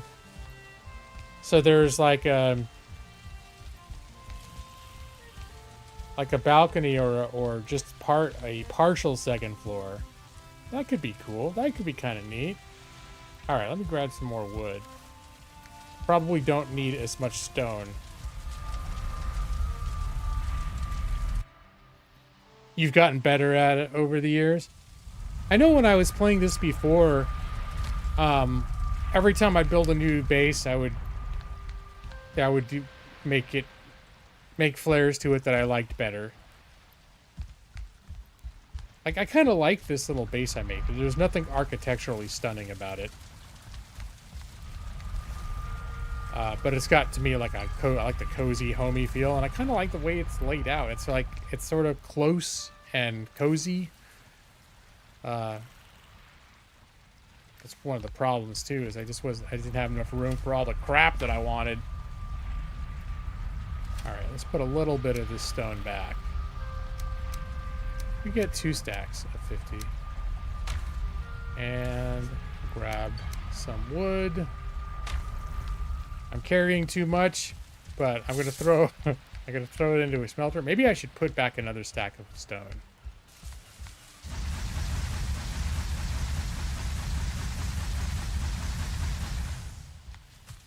Because I feel like I'm about to, in my experimentations, I'm probably about to burn through a lot of wood.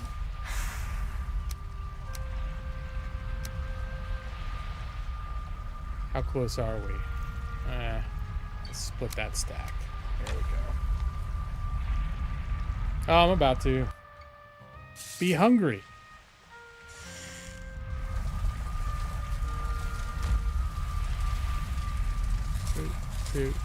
My 3 foods.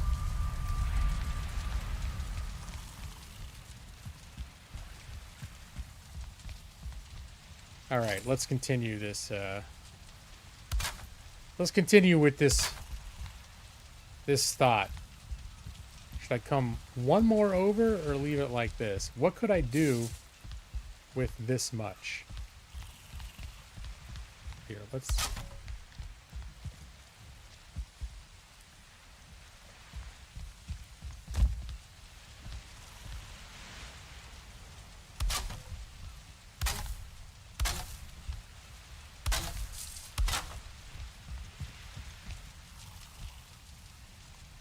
Do I like coming in here and having this bit of floor above my head? I think I prefer to come in and have it open. It's gonna go higher. How about if I come across this far? Like this. Is this gonna start making it feel claustrophobic?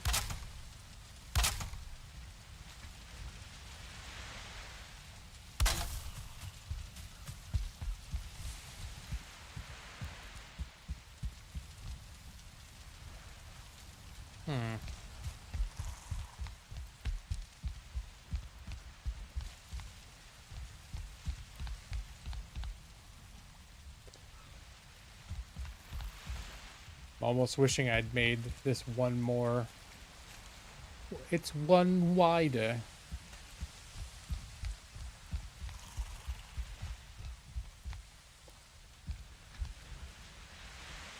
What do you played a lot required to build a lot besides the Terraria? Unless you played more of the Forest.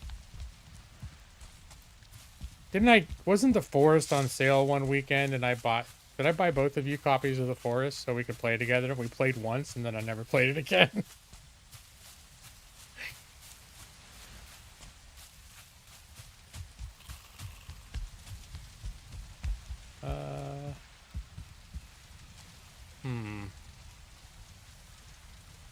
Maybe.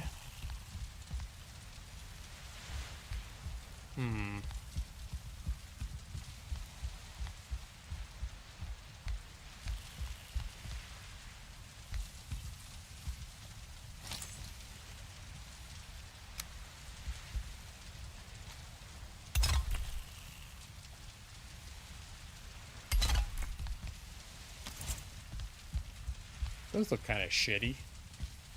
No, I'm gonna get rid of that.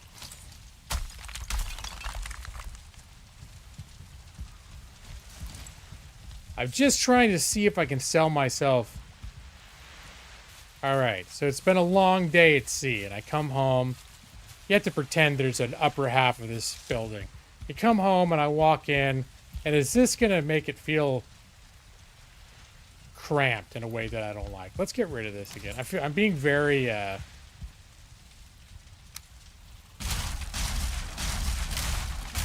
being very finicky here. Maybe I could have one thing coming across the top.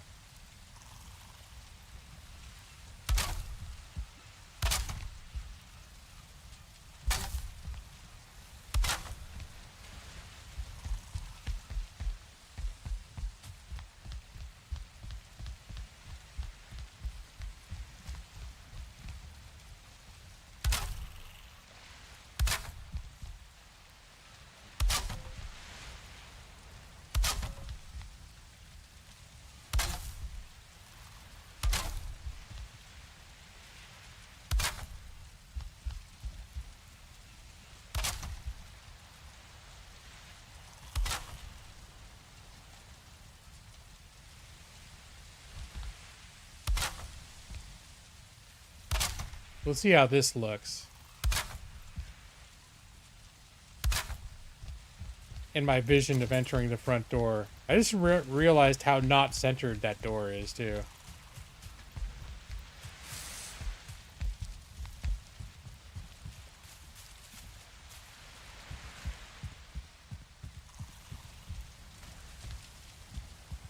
I think I could work with this. Yeah. All right. Okay. I'm sold. All right. Where do I sign up?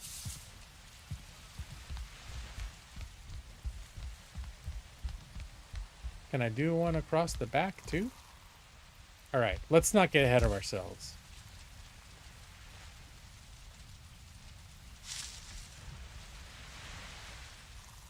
Oh yeah. Don't starve together. That's a... I haven't played that since I've been a streamer, but that was one that, when it first came out in early access, I played quite a bit of that by myself. You'd have played more Forest if I'd actually played it.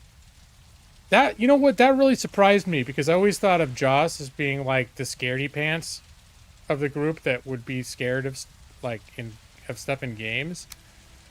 And the forest, the caves in the forest absolutely terrify me. And that time we were playing, like, we're just setting up base for the first time. And Joss is like, it's like, where'd Joss go? He's like, I'm deep in some tunnels. I keep looking. I found an underground lake. I'm like, damn it. Like, I'm so scared of where you are right now. How can you even be there?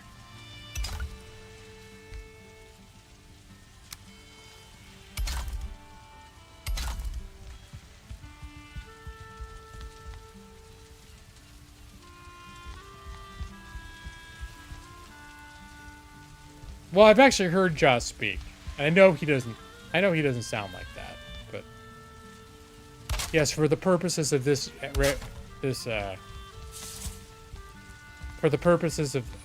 little presentation, that's how Joss speaks. Yeah, I'm Joss. He actually sounds nothing like that. But you know.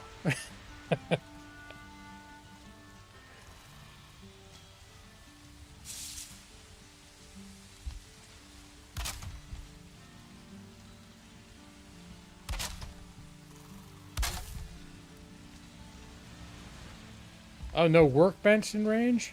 Okay, we'll have to rectify that.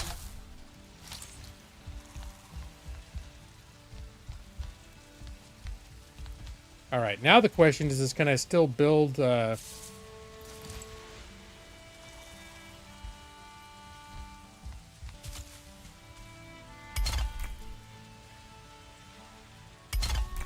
I build stone across the top here? I guess this is where I may still need to use these.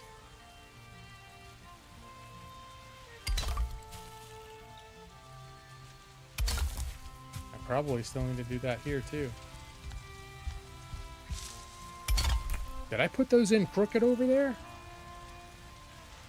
Yeah, if I want to keep supporting stone structure above that point, I probably need. And nope, I definitely put those in crooked.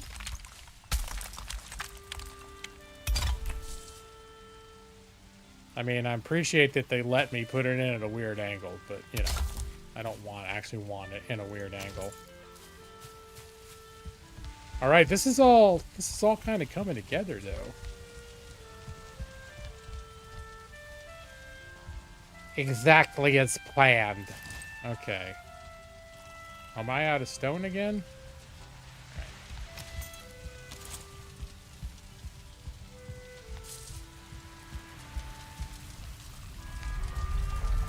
Pretty spot on. It's been a couple years, so you know, I may have deviated slightly from the way that Josh really talks.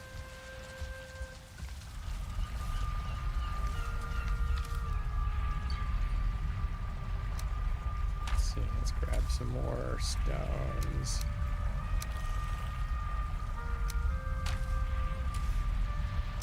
Top off. All right, that's about right.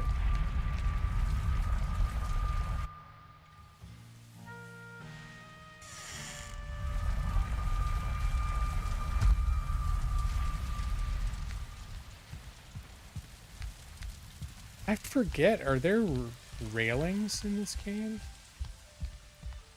I was playing Icarus and I had a lot of this kind of design where I create an open space and I would have sort of, instead of full second floors, just certain platform area of second floors. But I liked putting railings all around here, and I don't think there is. There's fences that look really super crude. But these would look like shit as like interior railings. No, we're not going to do that.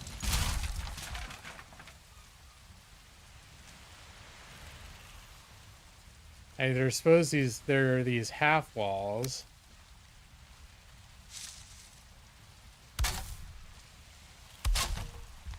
Which could be railings.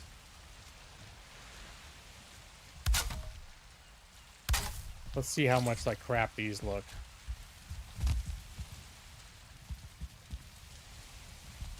Well, it's not awful.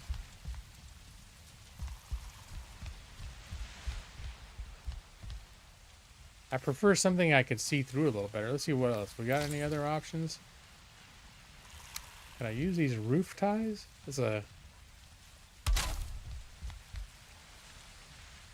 mean, that's not what they're for, but that'd be kind of funny if I could use them as like a makeshift stand-in for.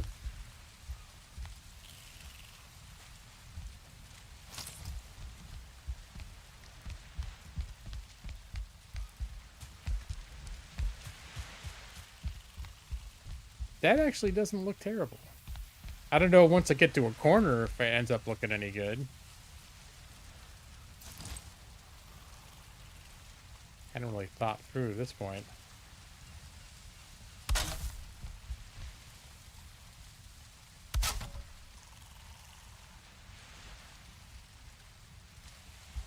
It clearly does not by default want to snap in and be used in this way. It's very fidgety.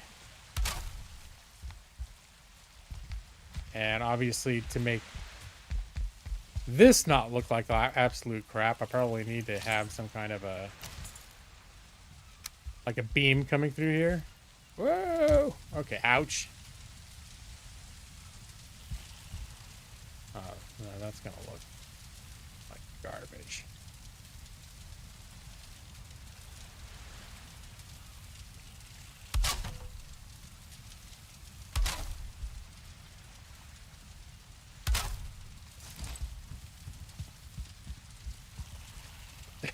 It looks kind of stupid, truth be told. You ever see those online? They'll post pictures of like construction or plumbing disasters, like people putting toilets in weird places that don't quite work, things like that. That's where I'm feeling like things are going with this.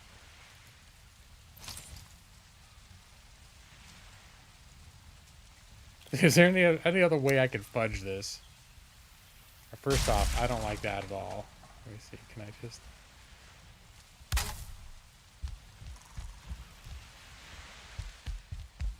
Oh, okay. I don't know. What do you guys think? Is it just too... too, like, oh, I can see what it's going for, but that looks like shit. Like shit.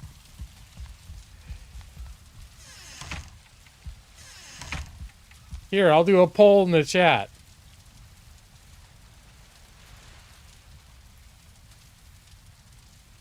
For railing style. And then the options will be flat or what do you call the other ones? Zigzaggy? I'm just gonna call it zigzaggy. Zaggy. Here you go. Here's your poll, guys. Choose flat or zigzaggy. The house is topless, but you know you gotta when you're building from the bottom up. You know you can't put the roof on before you put up the walls in the bottom. So you know it's all coming together. I could continue building the second floor entirely of wood. Would that look like shit? I mean, the reason I would want the first floor to be stone is because this is where all the bad guys are going to come and try to hit my house. Yeah, no, we're breaking records here.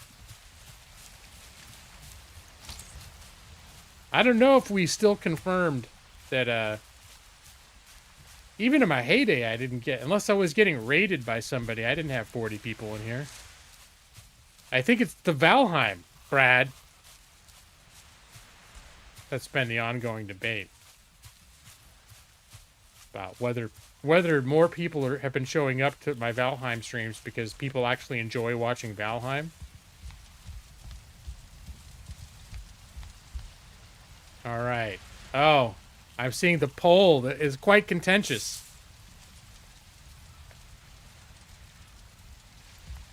There wasn't really a debate. There was just a lot of musing occurred. Oh, and you think people too. So I guess there was no debate on that point. I just assumed that when you declare that a game sucks, that you're declaring it on behalf of all peoples. Let me see. How many people? I can't tell. Oh, 7 votes so far. Alright, so that's still probably more votes than I get when there are 5 people in the chat, though. All you're declaring is you don't think much of it. Oh, I thought you were making an objective declaration as the quality of what you're talking about.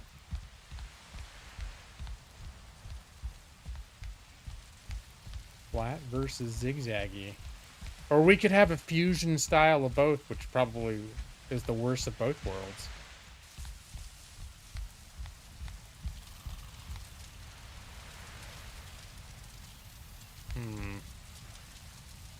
Oh, hold on. Maybe there's a way to take care of that weird corner with some smaller pieces. They're straight up zigs and zags. Let's see. Here's a zig.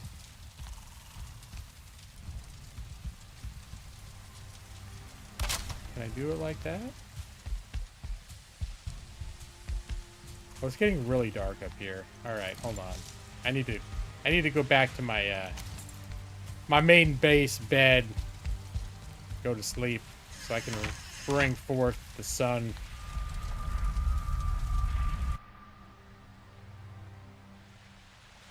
People demand to see Consomme Panchi, which you shared on Blue Sky this week.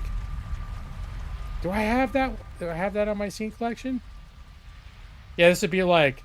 This is exactly the sort of thing that I would do in the past when I was just about to gain a larger audience. And then something would pop up on my my donation notifier, or I'd play some video, and then half the room would go, oh, I don't think I want to be here anymore. If I have it on here, I'll play it, though. Yeah, it is. Here it is. Let me see. Let me turn the... This is musical, so I got to turn the game audio down for a sec.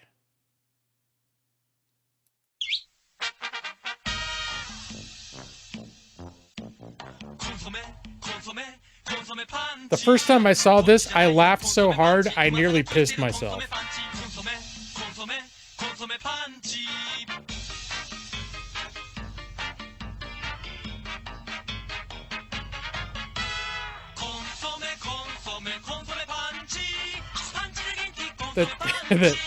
This is a commercial they used to sell. It's so creepy, this dog.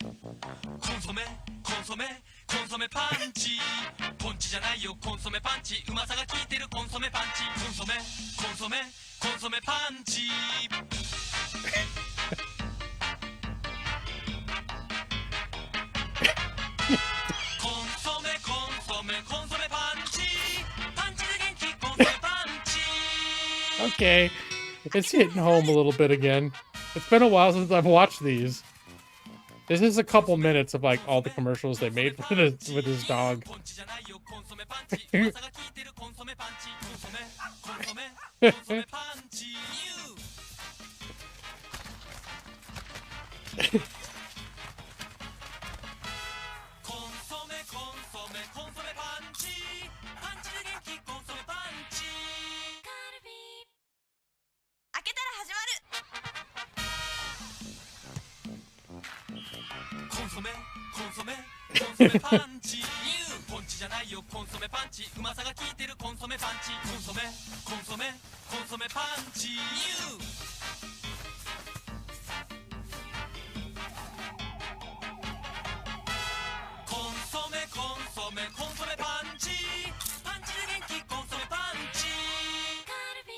I think that's all of it. All right.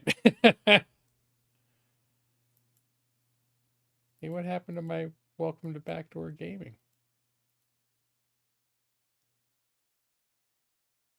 Oh, is it behind the, Here we go. I just realized it was turned on, but I couldn't see it. Backdoor Gaming arose one evening when I was trying to remember the term backseat gaming, and I called it Backdoor Gaming, and ever since it's become a feature of our channel. Welcome to Backdoor Gaming, ladies and gentlemen. 45 seconds of gameplay.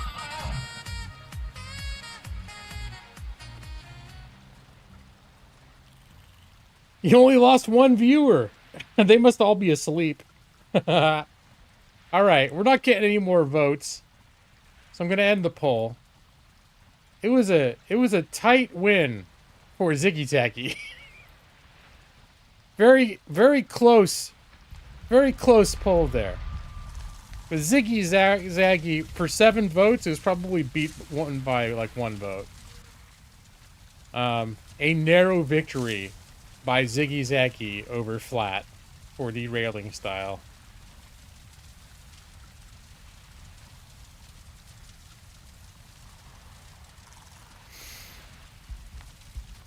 Alright, do we need any, probably do a little repair. My building hammer is starting to get worn down a little bit from all that building activity.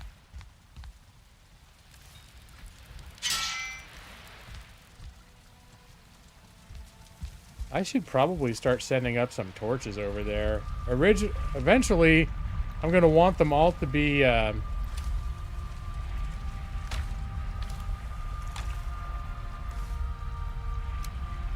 too heavy.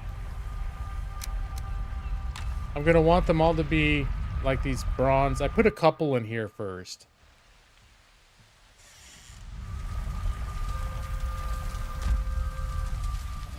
These guys Oh, wait, I was gonna see if I could use charcoal as fuel. I have low expectations that I will be able to, but it did occur to me to try. Because resin, you can't just manufacture on the fly, but charcoal, you can. Alright, I only need a few.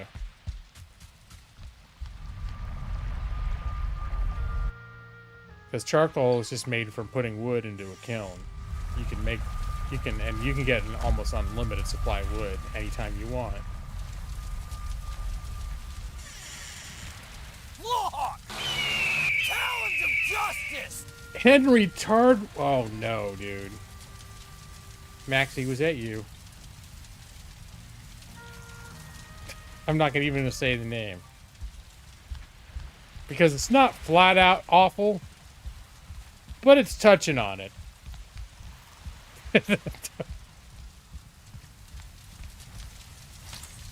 Okay. Let me see. What was I going to do? I was going to put my charcoal up here and see if I could use 8. Can't use coal on sconce. I can't remember what the material was, but I think there was a point where I discovered oil, or I discovered some other fuel when the one time that I got really far into this game. Haven't smoked.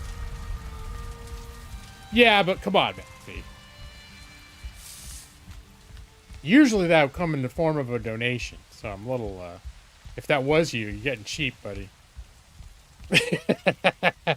But yeah, when I see a name, I might think of Maxie when that occurs. Does this shock you, Maxie?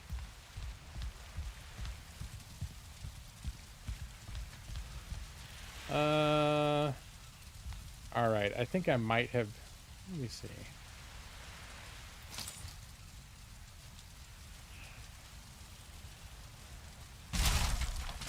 Do I still want this pole to go up here?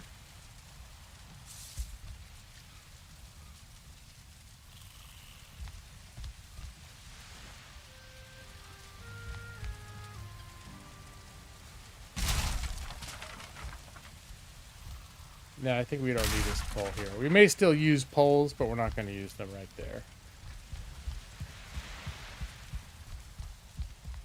All right. And let me see if I can... Oh, there's no workbench nearby. I should build another workbench just so I don't keep running out of range. I'll put a workbench here.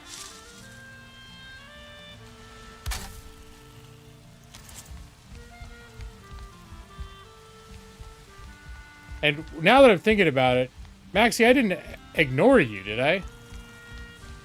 Did I overlook your stuff?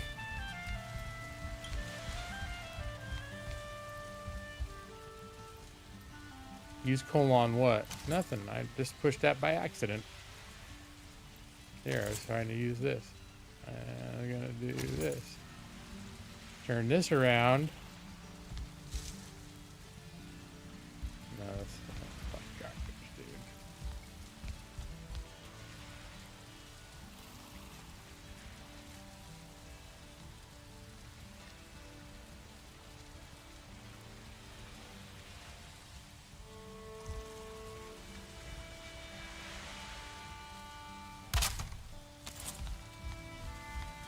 All right, that looks a little bit wanky from up here, but no, what? That's not the button I wanted to do. I keep arming a different weapon or tool when I want to put away my building material just to get out of the way. My building hammer.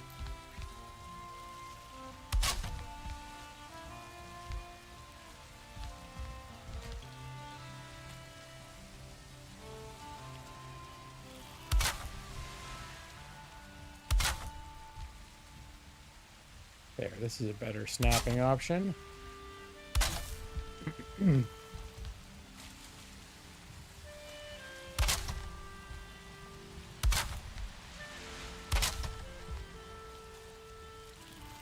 And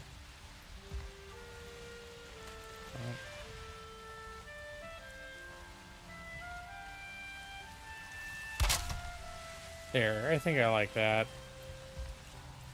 I think I do need it to come up the other direction too.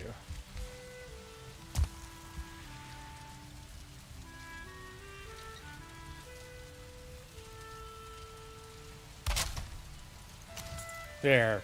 It looks better from the ground. Once you go upstairs, that's where you see where, like, hey, in a perfect world, I would saw down this extra bit over here. But, you know, this could be, like, little balcony seating, you know? Like, there's a little reason for this. I still haven't quite answered the question of why I want a second floor to begin with at all. I'll finish out the first floor of stone, and then my next question is going to be whether I want to build the second floor walls also out of stone or progress to wood. Or maybe I'll play around with both options just to see what they look like.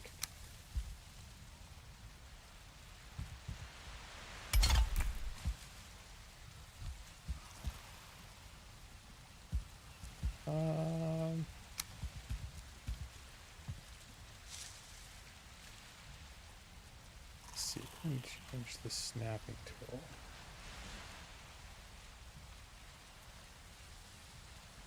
Top, top, bottom.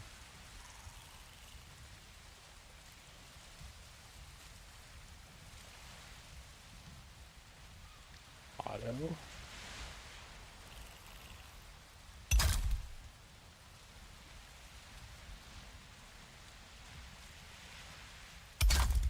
There, I like you. I like that. Okay.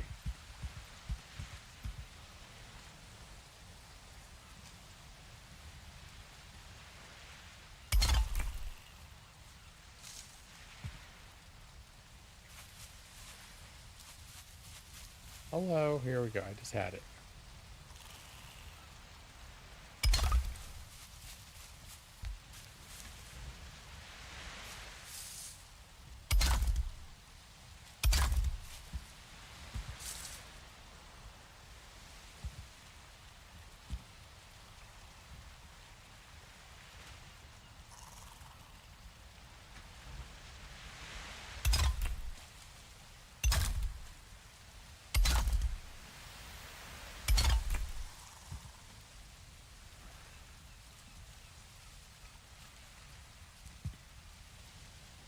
And let's see, we'll do...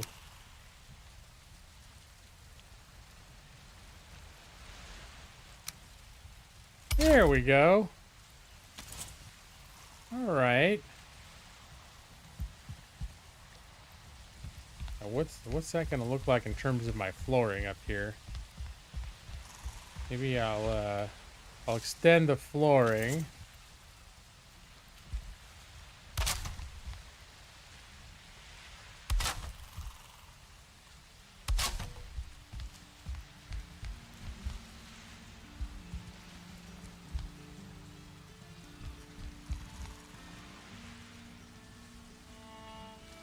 And I guess now is the point at which I decide if I want to build the second floor of wood.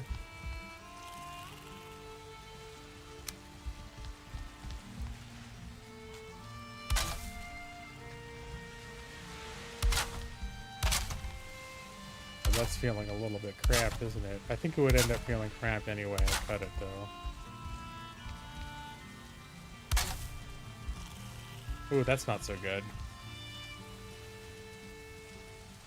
A little symmetry lost there.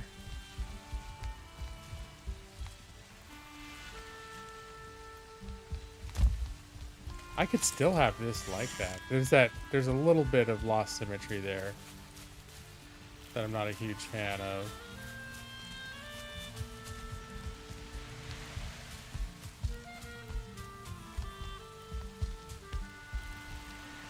So the idea would be to double stack these. And have the second floor be kind of like an open...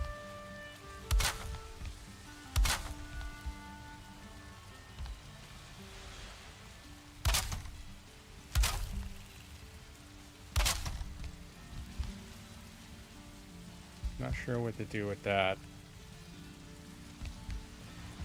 I really built like an awkward dimension here. I should have established my starting point here, so I could have had like this not weird overlapping thing going on.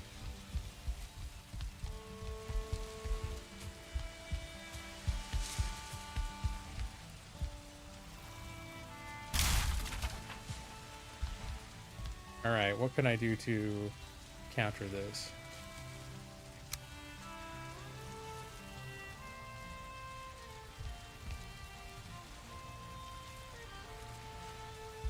I mean, obviously, if I just build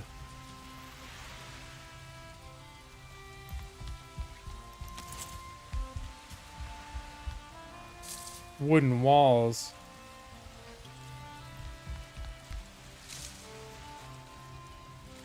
then I sort of solve the problem, because I can layer the walls to not have that spacing problem the same way this does. Then I guess the other question is like, is the spacing problem that much of an issue to me?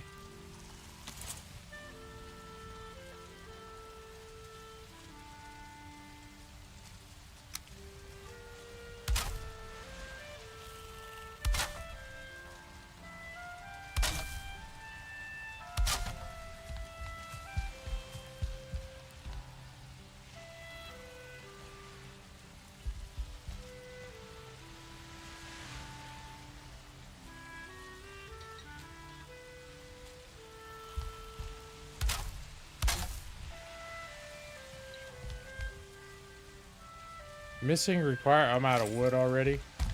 All right. Hey, there's some wood laying on the ground. I'm probably gonna need a little more than that.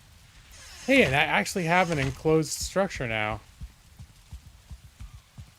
Oh, if you don't count the holes in this, the ruins that I'm building next to. Let's see. Let's do a little bit of. Where's my? Let's do a little bit of path in here, just to get those plants out of there.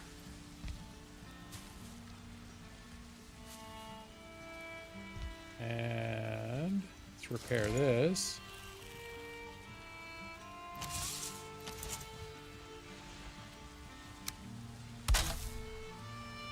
I should build with carrots. A house made out of carrots. They said I was a madman. Oh, this place is in really bad shape. Alright. I mean, it doesn't cost anything to fix stuff, so, except for stamina, which I'm just realized my guy is completely malnourished.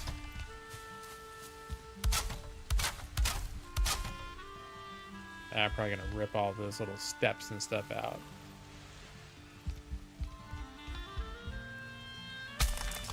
Don't like those.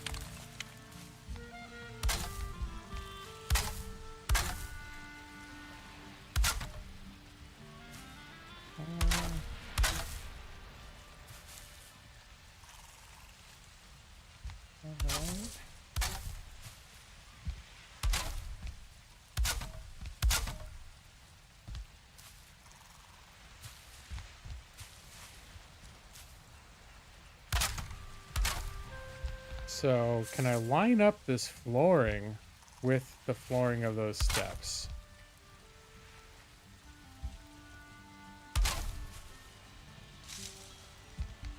I'm out of wood again. That's going to be a little bit of a rough bump there.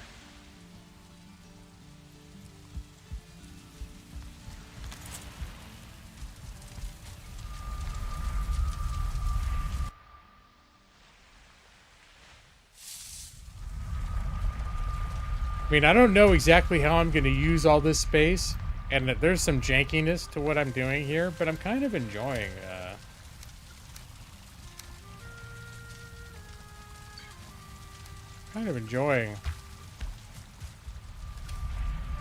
what I'm setting up here. Encumbered.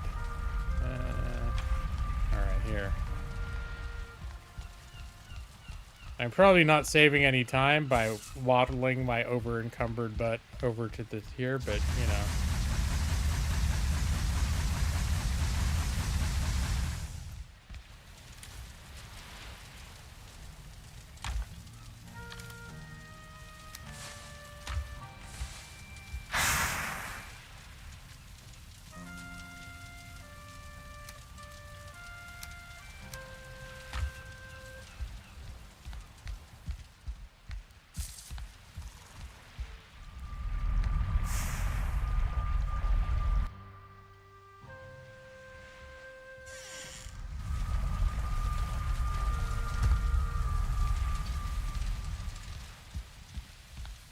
Alright, yeah, I'm starting to dig this.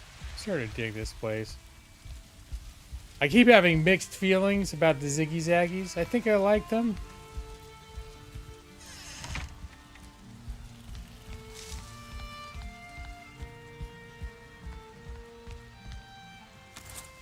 Let's see, can I...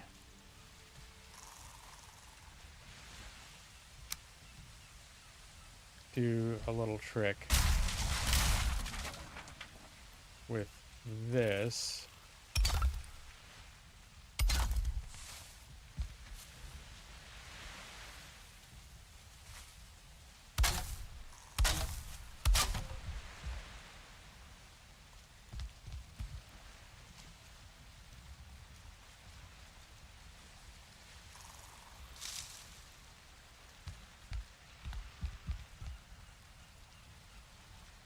I don't want to see if I can layer this.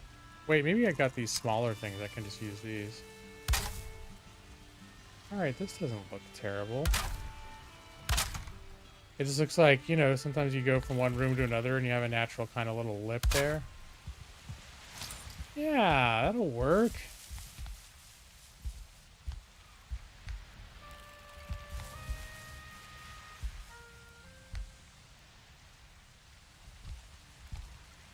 Alright. I probably don't need to have the gate here.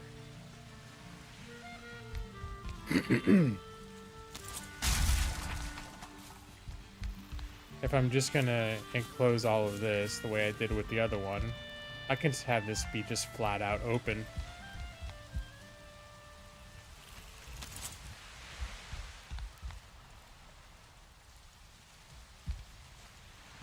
I know. Have to think it over. Oh yeah, and I was gonna put some, at least for temporary purposes, put up some standing torches. So let's see. Let's have a couple over on this wall.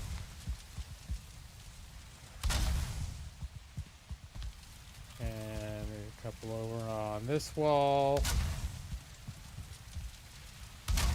And combined with the fire, I think that gives the place a nice warm, you know.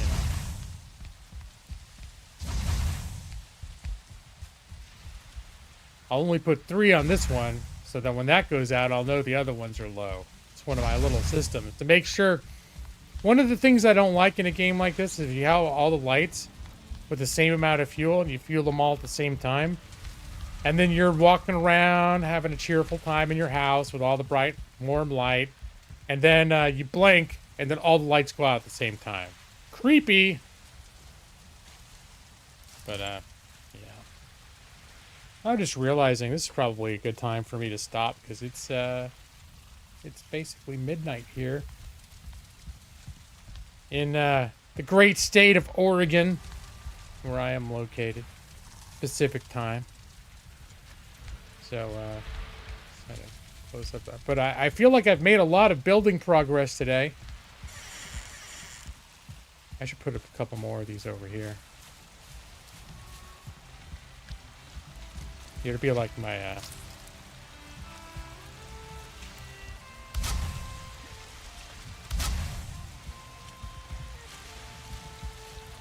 go, and then we'll put a couple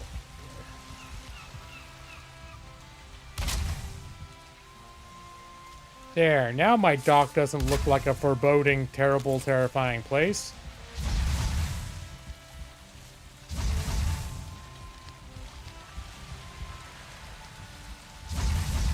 Yeah, I keep getting more viewers.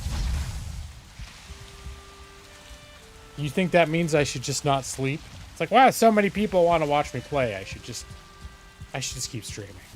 I should keep streaming until they go away.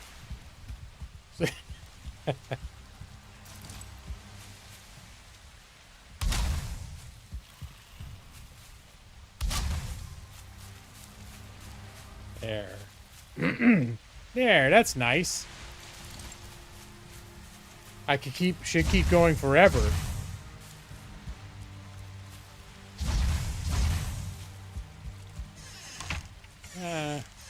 I mean, I need sleep, or else how else am I going to handle my super stressful, mentally taxing job in the morning? You could raid someone? I haven't done a raid, but you know what? Based on what happened with the poll, I don't expect that if I announce a raid that there's probably going to be more than 5 people show up on the raid. So when you do a poll and there's 40 people in the room and only the 7 people the 7 people who are in here every week anyways are the ones that answer it, I'm like, yeah, I don't think these are raiding people either. Which, you know, to be fair, when I hang out in streams, when I go into other people's streams, I normally don't participate really that much, and I don't raid. But sometimes I do. Call in sick, it's Valentine's Day. Now, I can't call in sick because I actually got sick last month, and I missed a bunch of days of work between being sick and doctoring. And it's a relatively new job. I just basically started it in December. So I can't afford to be calling. Now, there are times when, you know, I've been at the same position for years and I have a good track record and I just need a day off and I haven't been sick and I haven't been calling time off, that I'll just be like, oh shit, I need a day to recharge. And I'll do that. I will do that sometimes. But I don't want to ruin the goodwill that I've accrued. Call in lovesick. Something tells me that would be even less acceptable. All right, we'll come in here. But yeah, I'm kind of digging my that full moon. Right as heck. I'm digging my space that I've made here. So we'll close this up because technically monsters can still get in. I still have some gaps in my defenses over there. All right, we're gonna go to the thank you screen. I don't even know I don't think I have to manually save when I'm leaving, but I always do. Well, here we are, at the end of our evening, at the end of our time together. Ladies and gentlemen, 7 people I know, 38 people I don't, who are probably sleeping. No matter. Thank you all for being here. Thank you for being here, Nick. EV23, Jeff. Maxie. Joss. What was that guy's name? Lord McTarden or something, the third. Good night. To him as well. And Jeff. Did I say Joss already? Rare treat to have Joss here this evening.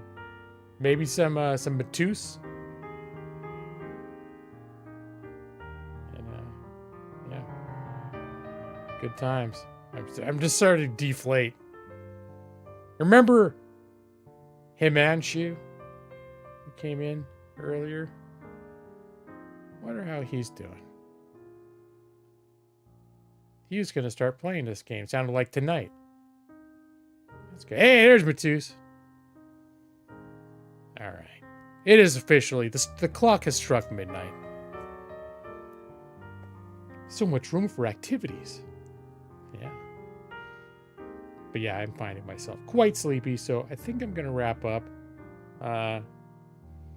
7 people are about to be very soothed, and 38 people are about to be shocked at how this stream is going to end. Friday stream. It's only Friday because it turned midnight during my Thursday stream, which is not unusual. All right. You know what time it is now. It's time to settle down. Evie, take a seat. Settle down. Take a breath. It's always Evie. It's always Evie the one who's acting up at the end. All right, gonna dim the lights for y'all. Here we go. Lights are dim. Just relax. Unclench all your muscles. Relax your, what's the technical name for the butt muscle? They're very tense. The largest muscle in the body. Evie, settle down. I don't need any of your guff right now. And happy Valentine's Day, everyone. Billy will appreciate that next time she wakes up and has zoomies at me and we play wolf mouth. Gluteus, are those the butt muscles? Relax your gluteuses. I'll help you. Gluteus maximus. And close your eyes. Unless you're driving. You know, I don't know why you'd be driving and watching YouTube, but still. Go to sleep and good night. Your eyes are getting so heavy. Go to sleep now. Amy23, Justin Died, Jeff Harbaugh, Matus, Nick C, Brad Pritchard. Did I say Jeff Harbaugh already? Matus. I'll be waiting for you in your dreams, Brad Pritchard and Jay Maxey. And say Joss. There's Joss. Good to see you, Joss. Good night. 37 other people.